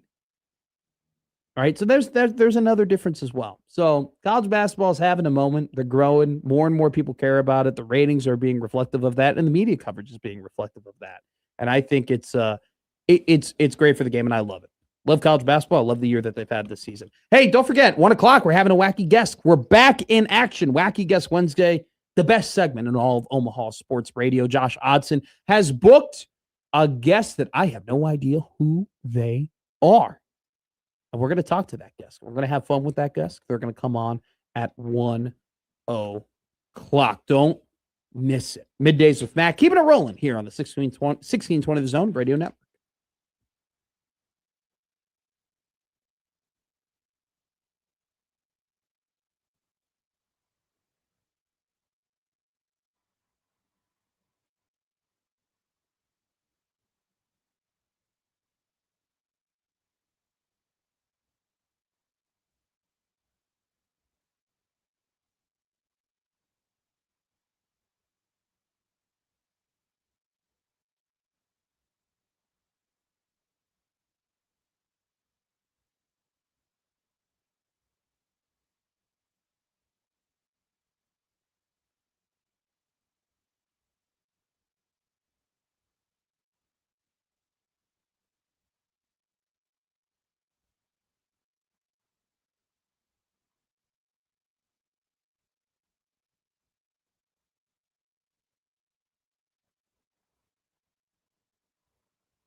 Now back to Middays with Matt on 1620 The Zone. The MLB season begins today. I'll give you some of my favorite over-under win totals. Matt McFutures. Best futures better in America. Best futures better in America. Don't forget, I bet Travis Hunter to win the Heisman at plus 2,000. I bet the Indiana Hoosiers to make the college football playoff at plus 625. I bet the Seattle Mariners to win the Super Bowl at plus 800. I bet the Arkansas Razorbacks to make the Final Four at plus 1,100. I bet TBD on that one. TBD. And TBD on the Illinois Fighting Illini to win the national championship at plus 1,400. I will state, though, that if Illinois makes it, if at any point I can cash out my Illinois bet, I am going to do it. Oh, okay. Yeah, because you've softened on them, right? Well, but I've bet enough money at higher odds where I could like double hedge in a way, and I could make some sort of profit off of it. Like I'll tell you this right now: if they end up making the national championship, I am hedging the ever living you-know-what out of the Illinois Fighting Illini to win a national championship. But the MLB season begins today. Can I read you some odds, Josh Hodson? Please. I don't bet. I'll bet over under win totals because I think that's where you make money. Like I think that's where you can do some damage there and you can make some legit cash. I don't bet World Series winners at the beginning. It's just too long of a season. It's 162 games. You can't predict injuries. You can't predict what's going to happen at the trade deadline. You just can't predict like who is going to really break out this season. Did anyone think Cal Raleigh was going to have the year that he had last season? Absolutely not. But you will bet win totals, which is over the course of 162 games, taking into account injuries. Yeah, but it's the World Series. Okay. Like there's only one. There's only one World Series champion. Sure. You can get hurt and still win over 83 games, right? Like you still can do that type of stuff. I think it's different. Also, too, like we're talking about plus money bets where these are pretty much even bets. I think there's a difference between the two. Do you know what the Dodgers' odds are to win the World Series? It's got to be like plus 250. It's plus 210. Yeah. To win the World Series, it's plus 210. Do you know the second highest odds are? It's the Yankees. You want to guess what their odds are? They're the second highest. The Yankees are second highest odds? Yes. Plus 500. Plus 1,000. Okay. Followed up by the Mariners plus 1,200, Mets plus 1,300, Phillies plus 1,500. The Braves are plus 2,000. Hello. Ahead of them are the Cubs at plus 1,800, Blue Jays at plus 1,700, and the Red Sox plus 1,500. The East divisions this year on both the AL and NL are going to be absolute bloodbaths. Dude, the AL East is going to be, Red Sox are going to be pretty good. The Blue Jays are going to be pretty good. Don't forget about Baltimore. I think Baltimore, they got killed by injuries. They got pretty good pitching this year. Gunnar Henderson, I think, is due for a big season. And I do like the Alonso signing. I think that it was one of those where I think people gave it credit, but they didn't go crazy about it. I think he's just going to be an effective bat in that lineup. It's going to be tough for the Yankees for anybody really to win the AL East, along with the NL East, dude. You got the Mets and the Phillies and the Braves. Dude, if Ronald Acuna Jr. plays like he did in the WBC, that's right, Matt. Could it be Ronnie MVP time? Some people are asking. Could it be the return to glory for Acuna Jr.? Is his brother still on the team? Didn't he have his little brother on the team, or is he on the Mets? He was on the Mets. He got traded in the offseason. I forget where. He's a White Sox now. He's going to get on the field a lot more. Did you see that Frank Thomas is suing the Chicago White Sox? I see that they have beef. I don't really know the details. Here's the details. Okay. Does this stem from the Black History Month post where they were like, they completely ignored him as a black man? This beef goes all the way back to like 2006. Like this goes back 20 years. It starts with Ken Williams calling Frank Thomas an idiot, okay, who was the longtime general manager for the Chicago White Sox. And then the White Sox did not acknowledge Frank Thomas on the graphic, but then they proceeded to acknowledge Ken Williams 3 times on that same graphic. He wasn't acknowledged on. And in Thomas's mind, they have taken the side of Ken Williams in their beef. or in their beef, the White Sox took the side of Ken Williams, which Frank Thomas thought was absolutely ridiculous, considering the fact that Ken Williams was a meh, even below average general manager, and Frank Thomas is one of the best players of that franchise's history, if not maybe the best player. Like it's one of those things where this thing has been brewing. Basically, the White Sox, without the consent of Frank Thomas, have been selling Frank Thomas City Connect jerseys. And Frank is like, you can't do that. I never gave you consent. I never gave you permission to benefit off of my likeness. And so they're going to court now. It really is just a very petty beef because that's an interesting spot too. Like, it's very petty. Frank is sick and tired of the White Sox. He's tired. I'll bet they do have the right to sell that jersey. Hey. Yeah. Okay. Yeah. They're like, bud, you played for us. Come on. Like, what are we doing here? Anyway, yeah. So MLB happening today. Oh, PC's in the YouTube chat. Hi, Black Cat. He's got some futures. All right, let's read his futures. MVP darts. Nick Kurtz 20-1 to win the MVP. Riley Green 80-1 to win the MVP in the AL. Rafael Devers 40-1 to win the NL MVP, and Bryce Harper 25-1 to win the NL MVP. Can I tell you something right now? I'm proud of myself that I was able to know the first and last name of all of those baseball players that he was. Congratulations. Thank you. I was looking for that. I was also looking for congratulations to me for PCA, going to be the longtime outfielder for the Chicago Cubs. $115 million. It's his birthday today or something like that. Yeah, going to be a free agent in his age 31 season. Maybe he'll pull a Pujols where he's clearly declining and he signs a mega 10-year, $300 million offer. So, also PC is making fun of me for hedging. Get out of here. Okay. Oh, he backtracked. He said, hedge if it's serious money. You have to hedge if it's serious money. Do you know what's serious money? What Todd Golden is probably going to get from the Florida Gators. This North Carolina head coaching opening might be the Penn State opening where it makes a lot of people a lot of money. That's a good point. Dusty May's going to get paid. Todd Golden's going to get paid. Tommy Lloyd is going to get paid. There are a lot of men out there and a lot of families who are going to benefit off of Hubert Davis getting fired out of the fear that they might leave that program.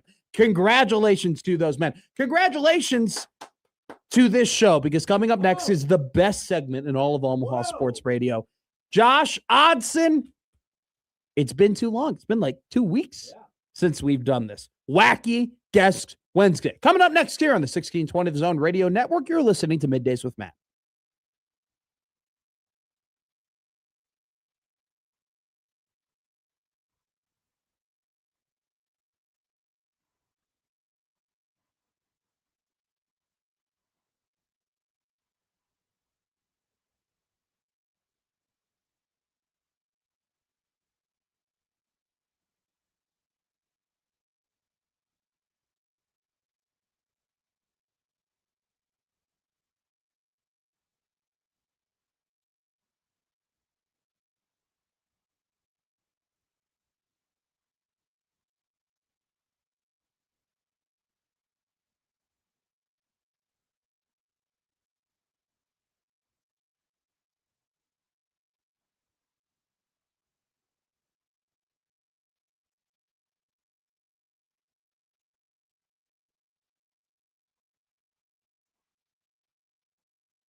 Now, back to Middays with Matt on 1620 The Zone.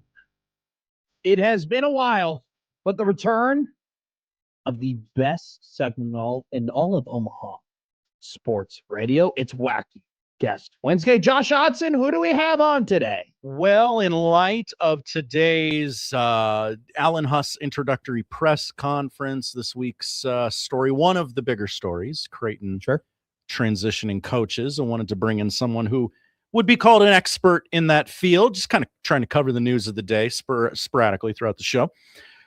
From White and Blue Review, it is Matt DeMarinis. Hey, Matt, how are you? Good. How are you guys? Doing very, very good, my man. It's funny. I actually we typically we have John Walker on the show every Wednesday, and we didn't know if John was going to be able to come on during the announcement of Mac retiring, and so we were discussing. I was trying to find your number, Matt, because I know I follow you on Twitter. I've seen all the great work you've done covering the Creighton Blue Jays, and so funny enough, we were looking to have you on the show. We are so happy that you are to come on here today for Wacky Guest Wednesday. How are you? I'm not very wacky, but I'll try to. You're not supposed to be. But I think being a Yankees fan is pretty wacky, but that's just me. I thought that was pretty standard. Isn't everybody a Yankees fan? No, not everybody cheers for at least those pinstripes. I cheer for another set of pinstripes. Actually, let's get to that. How are you looking? What's your outlook for your New York Yankees this season? We talked about them. They have the second highest odds to win the World Series. Yeah. I mean, it sounds like Cole's velocity looks good. So okay. That's not,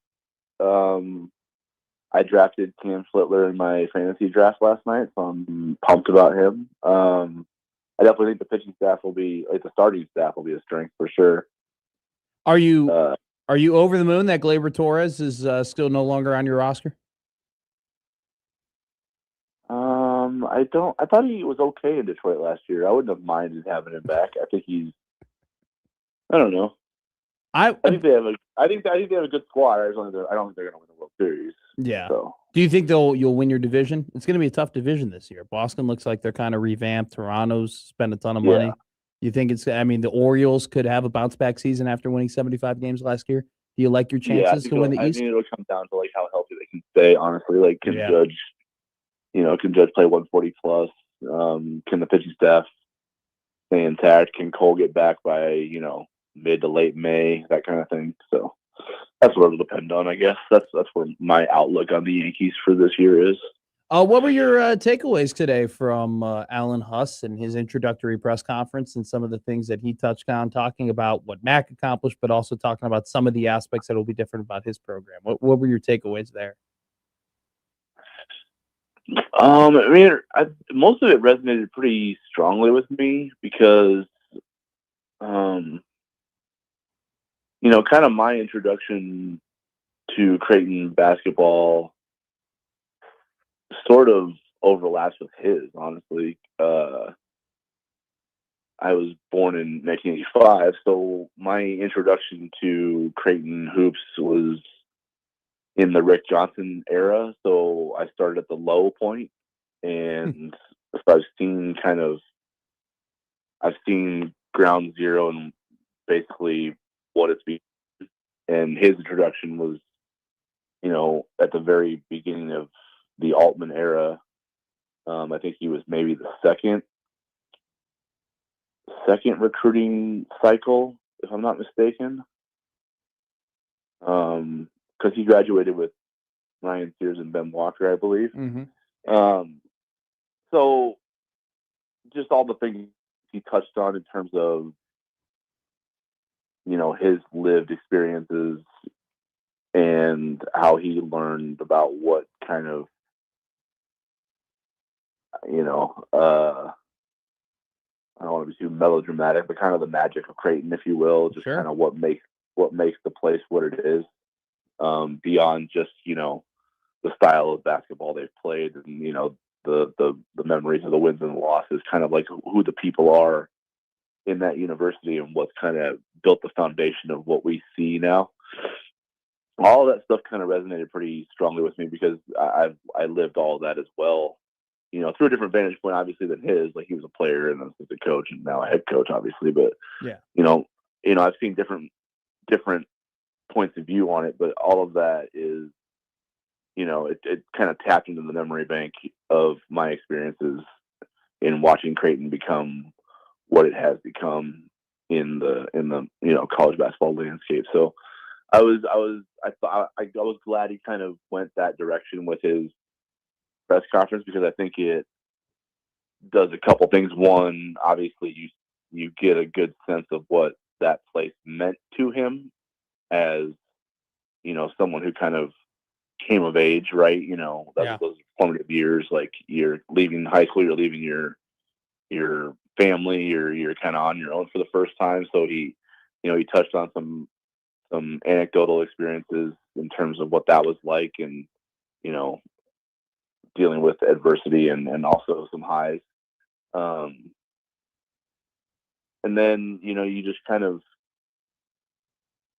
it just makes you appreciate his appreciation, if you will, sure, of the place. And I think if you're looking for someone who is going to replace Greg McDermott, I don't think there's any way for a fan base to feel as good about it as they possibly can than for Alan Huss to kind of touch on the things he touched on in his introductory press conference. I think he tapped into a lot of sentimental things that will resonate with a lot of people, and kind of give them some comfort that this is the best person to kind of hand the baton off to. Matt, it's interesting. Like, a thing that resonated with me with Alan when he was talking about Coach Mack was the fact that when Coach Mack took the job, that people thought Mack was taking a job that the stock was already as high as it could get.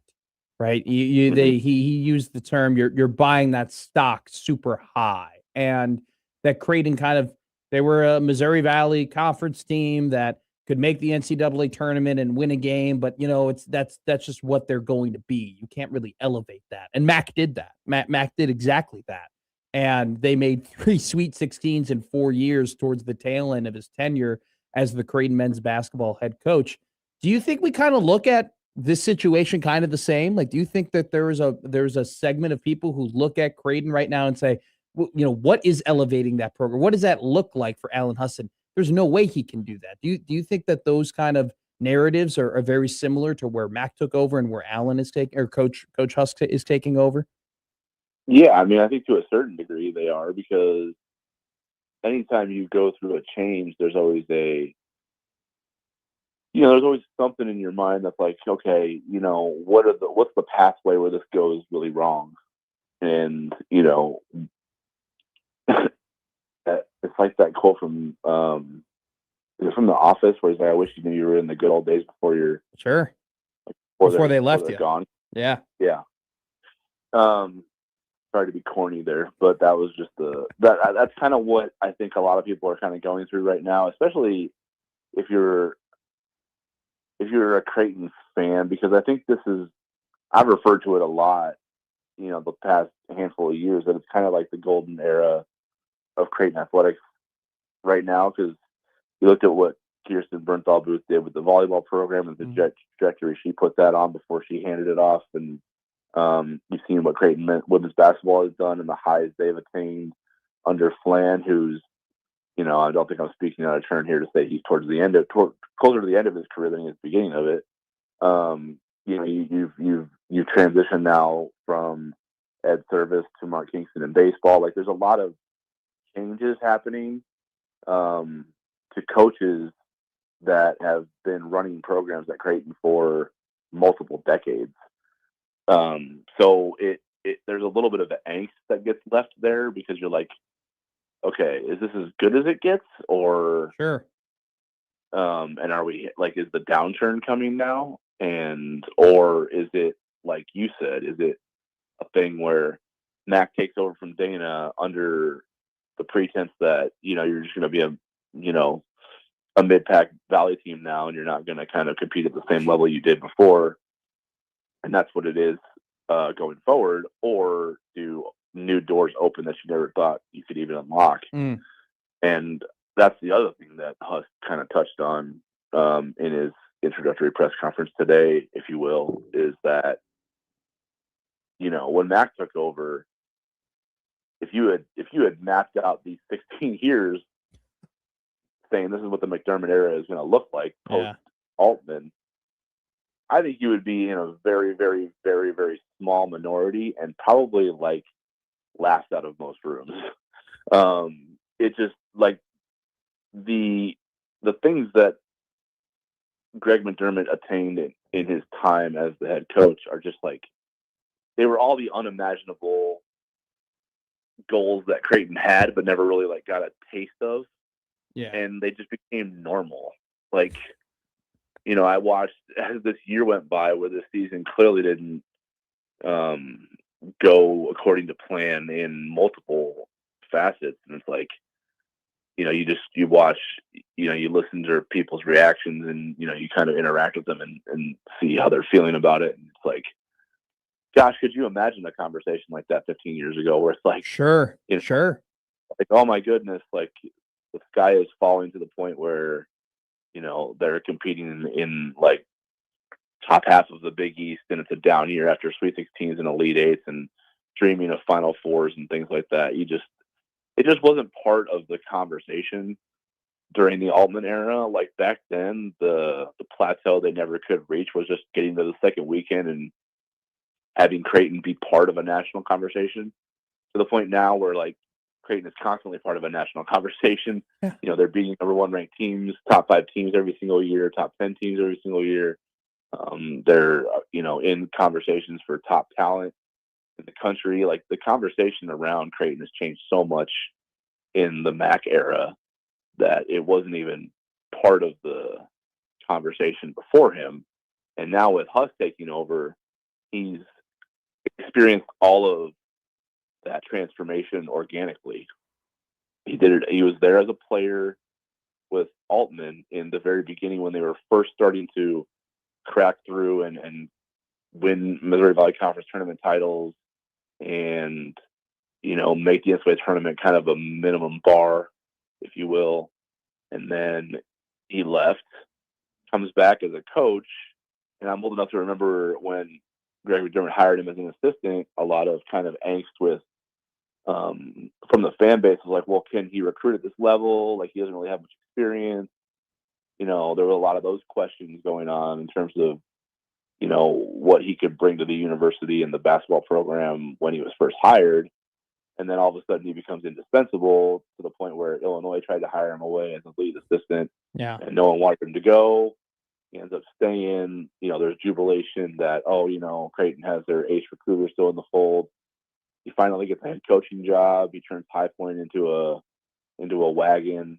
And then all of a sudden you're seeing all these top assistants that people would dream of taking over for Mac and kind of continuing on that momentum get picked off by, high major programs. And you're like, oh gosh, what's the plan for, how they replace Mac? And, Huss became the logical no-brainer for that.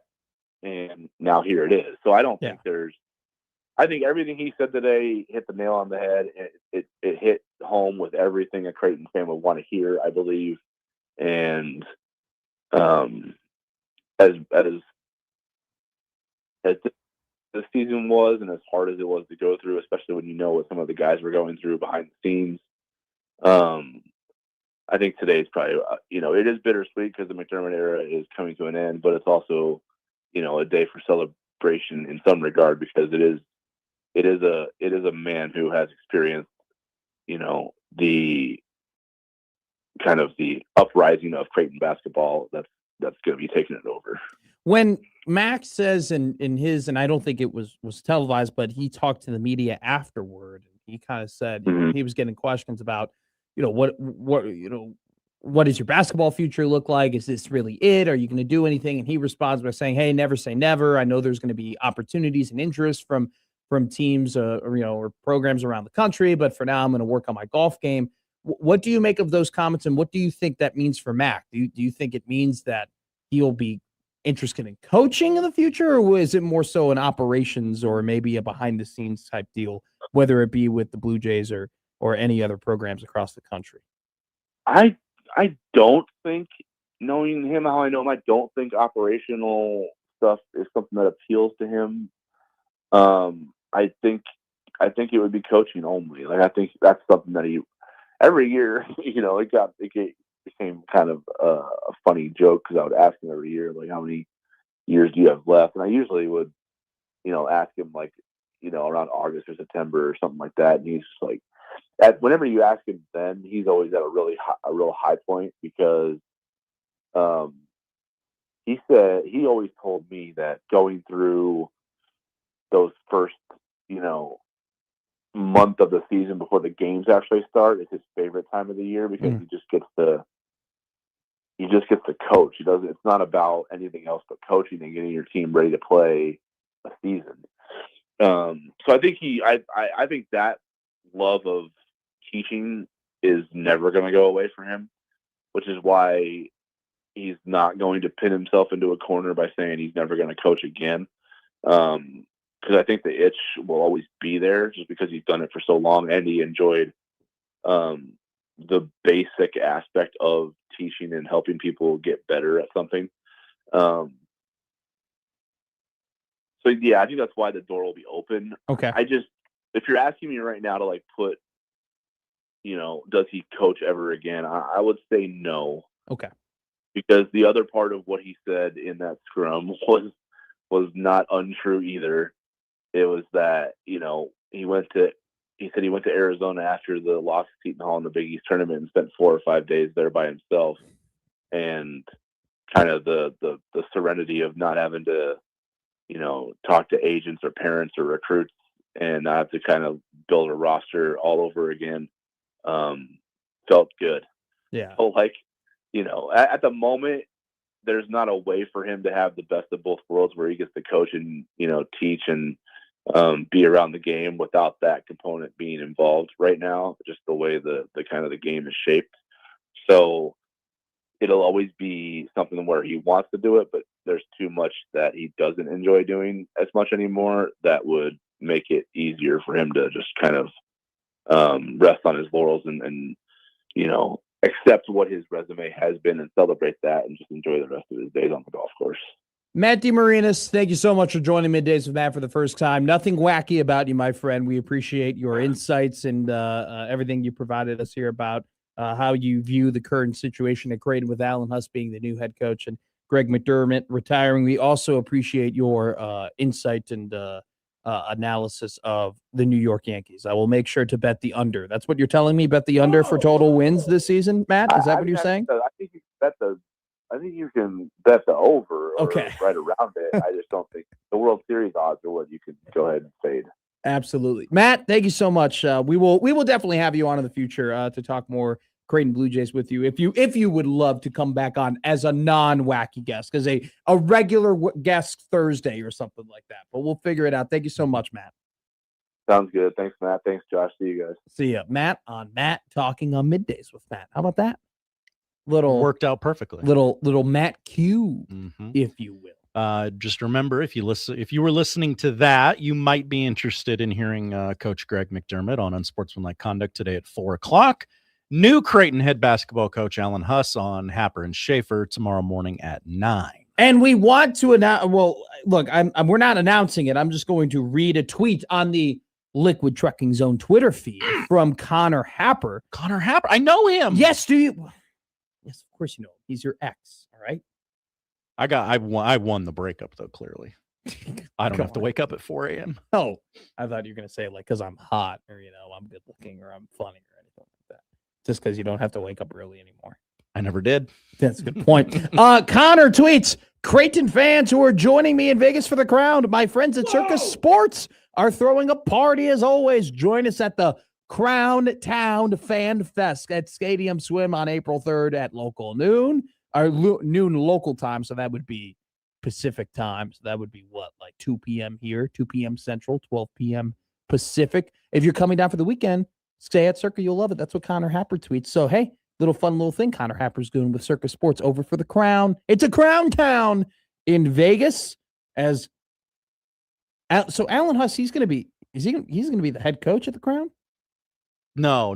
Greg Mac will be? Greg's farewell is at the Crown. At the Crown. Well, the last time that you can see Greg McDermott Last coaching chance is at the Crown. Man, you know what a really crappy thing would have been to say is like a year ago this time you go, hey, Mac's going to be coaching his last games in April. You would have got so excited. You would have been like, are you kidding me? Really? He's going to do it? The storybook ending? Yeah. No, it's going to be at the Crown, unfortunately. Boy, that really would have been a kick in the that's you know what's. You know what? That's what the Creighton men's basketball season kind of was. But new seasons begin today. MLB opening night. I roll, hate it. But opening day tomorrow. Can't wait for that. That'll be a ton of fun. We will go ahead and give you some MLB futures bets from the best futures better in America, Matt McFutures, giving you a couple things that you could put some scratch on with a little bit of sprinkle of preseason outlook in the MLB. All of that coming up here on Middays with Matt.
Now back to Middays with Matt on 1620 The Zone.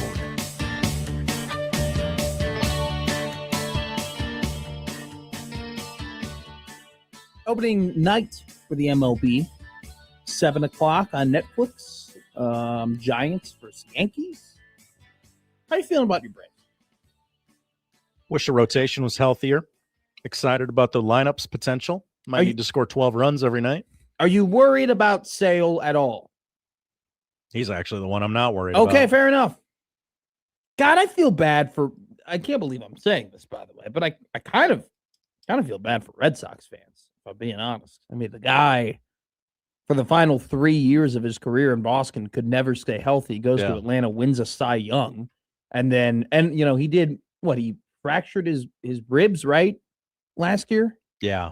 And then he was out for a decent amount of year. But if you look at his stats, he actually ended up having a pretty good season once again. I just wanted to get that out there. I love Chris Sale. Kind of a psycho, and I kind of love it. I was not kind of a psycho. He is crazy. Yeah, Chris Sale is crazy. Before he got there, I was like, oh, I don't need to be associating with this guy. He's a psychopath. He is a psychopath.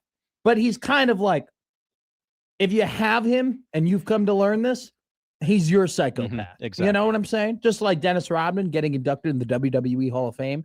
If you were playing against Rodman, you hated him. But if you had him, you're like, God. Patrick Beverly, Marcus Smart. These are. What did Chuck Daly say about Dennis Rodman? You don't put a saddle on a Mustang. All right? You just let him go. Exactly. Dylan Brooks has become that too. Like, it's funny. Memphis traded Dylan Brooks, and they thought, oh, thank God, we're good. And really, ever since then, it's been all downhill for that franchise, which announced yesterday that John Morant, their supposedly franchise basketball player, is going to be out for the rest of the season. What a fall from grace that guy has had since he came onto the league where he springboarded into stardom and obviously and evidently could not handle it. Once again, first off, I don't have to have an opinion on everything. I was going to talk about them adding teams in the NBA for expansion. I just think it's kind of funny in a league where I'm worried. A third of your league is already tanking, and you already kind of have a struggle to field 15-man rosters. Adding 30 more roster spots, at least, to the league doesn't seem like the best decision to make. I'm right there with you. I think that we could probably find two teams who are not doing well enough in their current market. Yeah, you can. They're called the Grizzlies and the Pelicans. Pelicans was one on my list, yes. Yeah. Pelicans top dog. And I'd move Memphis's ass too. That's what I would do. I really can't think of any other I thought team. you could move the Kings to Vegas. Yeah, but there's something about the Kings sucking in Sacramento that they kind can of suck in Vegas. It's fine. No, I just also too. What does Sacramento have if you take away the Kings? They don't have a baseball team. It's not up to me to save the city of Sacramento. No, I want to save the city of Sacramento. They have a baseball team for the next I believe two seasons. It's not like we gave them a good baseball team. No, we did not. Right? I mean, their best players are Nick Kurtz and Brent Rooker. That doesn't really sound like the ticket drivers that you would think they could be. Now, if we gave them a baseball team with like Mark McGuire and Jose Canseco, that would be a good team to give them. Yeah, yes. That'd be like, hell yeah, Sacramento, be thankful. But no, we did not. We gave them the most relevant thing that the Oakland Athletics have done over the last 2 years outside of playing in a minor league baseball park is trade Mason Miller.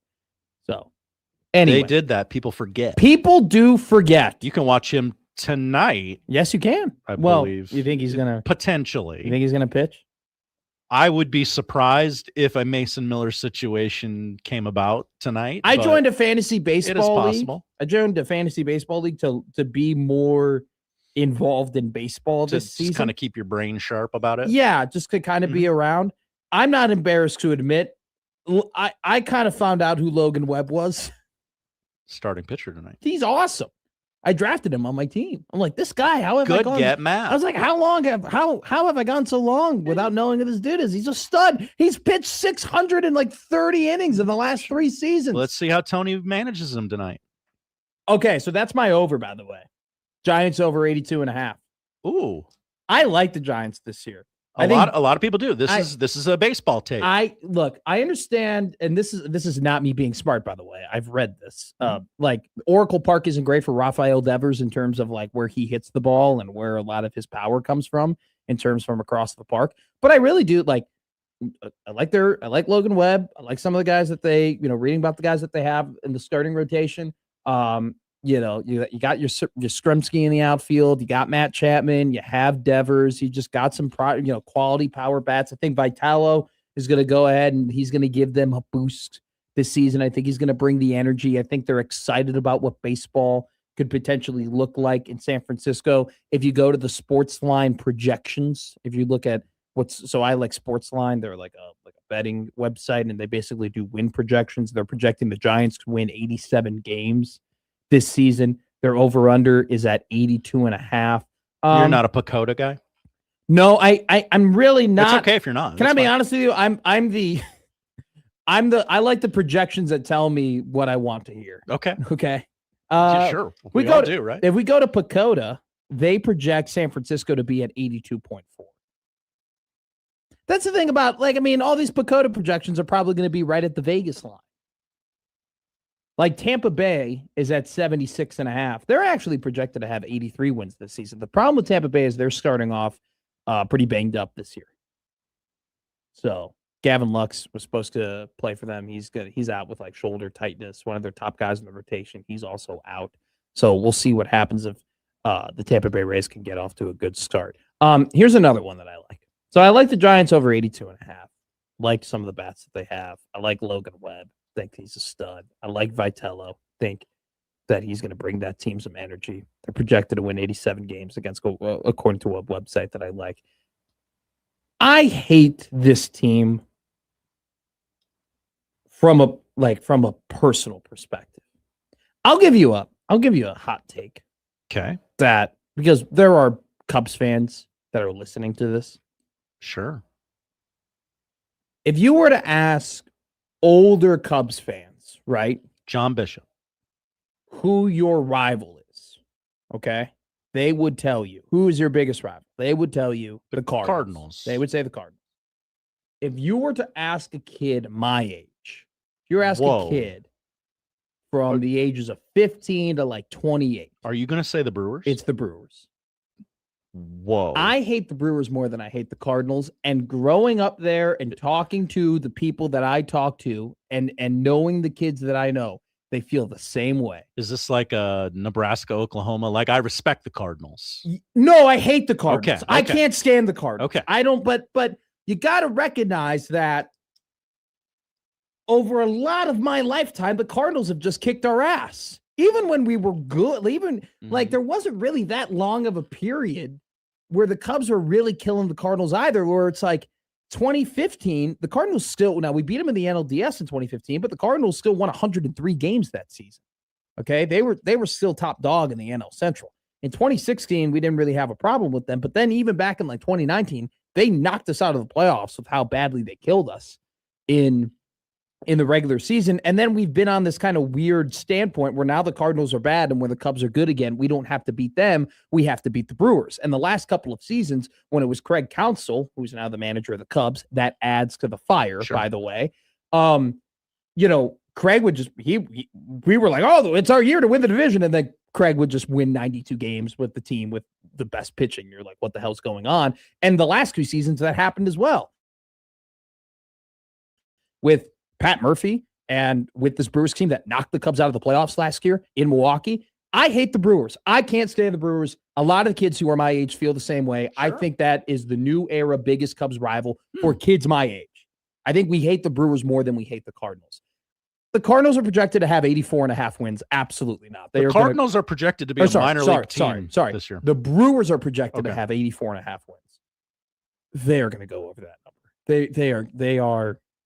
The Brewers are like the Rays, just take the over. They're going to figure it They're out. going to figure it out. I have the Rays here on my list, too. 4 guys you've never heard of. And they're going to do it. Uh-huh. The Rays are projected 76.5 wins. Bakota has them at 83. Yeah. I know they're banged up at the beginning of the year. They're just going to figure it out, okay? And I think the Brewers at 84.5 is incredibly disrespectful. I know Woodruff's on the DL to begin the year.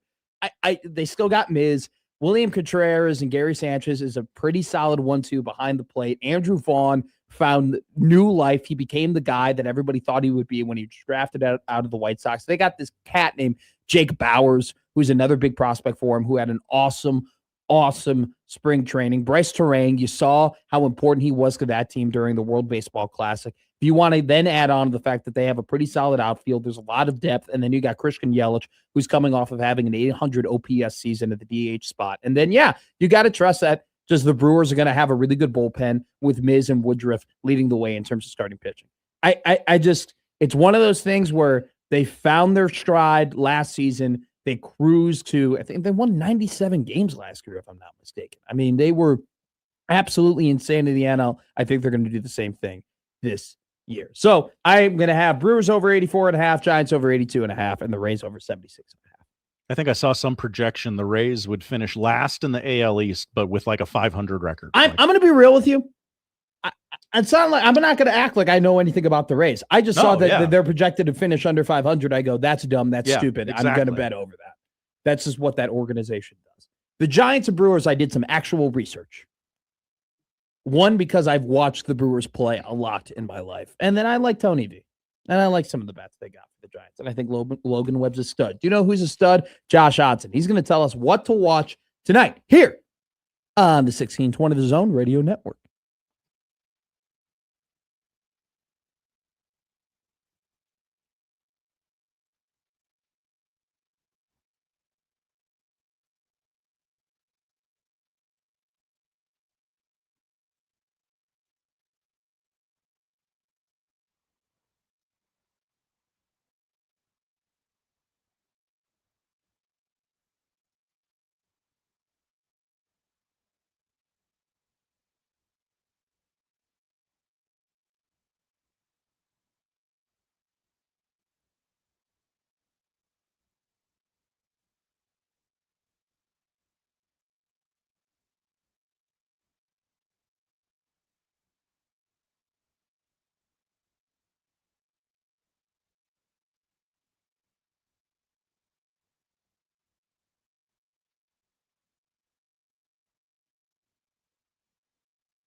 That's a dilemma.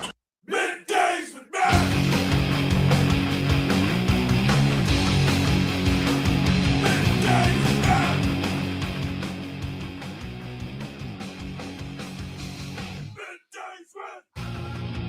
Okay, real quick. We have a couple things to do before we get to the what to watch for. Number one, the Omaha food fight is going on. Make sure to go to 1620thezone.com right now to the Savory 16 is happening.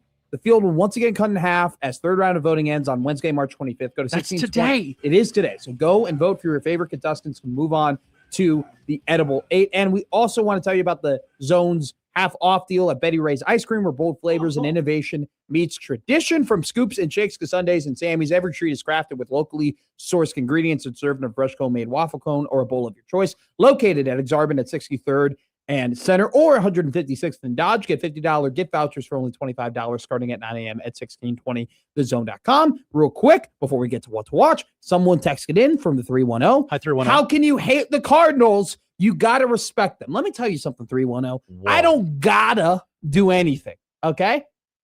You need to watch the show. I say and do whatever I want, okay? I hate the Cardinals. Can confirm. You can't tell me I don't have to do anything. You're a Screw rodeo them. bull. Screw them. I can't Screw handle the you. Cardinals. Screw Matt Carpenter. All right? Screw all those guys. Screw Albert Pujols. Screw David Freese. All right? Screw those guys. Yeah. Screw Yadier Molina. Can't stand them. So yeah, I don't have to respect them. Josh Hodson, what are we watching today? We're watching the NIT quarterfinals tonight, of course. Illinois State against Dayton, 6 o'clock on ESPN2, followed by Nevada and Auburn. I'm going to tell something to Nevada right here. Look at the camera. We cannot let Auburn win the NIT. No, we can't have We it. cannot. Can't have it, or else they'll say, well, we could have been in. Can't do it. Can't coach them. Yep. Can't play with them. Can't do it. Mike Singletary. In the NBA, the Thunder play the Celtics tonight. It's not on national television because Oklahoma City has maxed out their appearances on ESPN. So instead, we'll watch Hawks Pistons at 6 o'clock on ESPN. Is that a thing? They actually What? can't be on national television They have anymore? used all of their allotment of Thunder games. My already. God, that's crazy. Yeah, seems like you'd want to show the Thunder down the stretch. but Yeah, that'd what- probably what- make the most sense. But whatever. you know what? Sense and ESPN isn't really something. You know, ESPN has a lot of the letters that would go into sense. They have the S and the E and the N. They actually have all the letters that you use to make sense, yet they have none. Continue, Josh. Rockets Wolves after that at 8:30. Just a 2-game slate in the NHL tonight. Bruins Sabres 6:30 on TNT.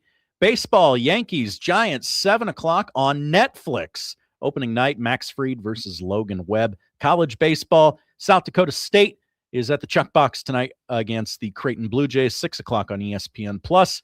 And finally on Netflix, it's not baseball, it's I hesitate to call it a reboot, the reimagining of Anaconda with Jack Black and Paul Rudd. It was surprisingly good. Very entertaining little movie is on Netflix now. Okay, is that the one where they have to get an anaconda in order to shoot a movie, and then they Yeah. have Are the you familiar anaconda? with the movie Anaconda from 1997 No, with J-Lo and Ice Cube? No, I get it confused with the one where the guy loses his anaconda in the woods, and they have to figure out a way to get him to the hospital. Oh. All right, folks, let's talk right now. I'm going to kill your bookmaker. I'm going to rip his throat out. I will blow this man out. I will step on his throat until the man chokes. Let me tell you how. Dog. Winners. Dog. Winners. Dog. Winners. Dog. Winners. Dog. Winners. I'm on a roll. Dude, you got to love dogs, right? Did you not get the anaconda joke? The guy, it was a movie where the guy was in the woods and he got his lower extremity cut off. I don't remember that movie. Okay. Well, so Black Cat knows what I'm talking about. He'll tell me what the title is. Oh, okay. That was good. You just didn't react the way that I wanted. I'm sorry. I thought you would. Bad teammate. Yeah, I thought you were a movie guy. That one's on me. Toronto Maple Leafs are mid, but do you know who's even more mid than the Toronto Maple Leafs? The New York Rangers. For whatever reason, the Toronto Maple Leafs, though, I think it might be an injury. I don't care. The Rangers suck. I've watched them play like 5 different times. They're terrible. The Maple Leafs don't have Austin Matthews. Yeah, I don't care. The Rangers are terrible. The Rangers are awful. You tell me. I don't know. It's seriously, I've watched that team play hockey way too much. I'm never going to bet on them. So I'll bet against them. Plus 105 is our dog of the day. Dog. Toronto Maple Leafs. Dog. Coming up next, a bunch of dogs that will be on the crossover. It's me, John Bishop, Josh Peterson, here on the 1620 The Zone Radio Network.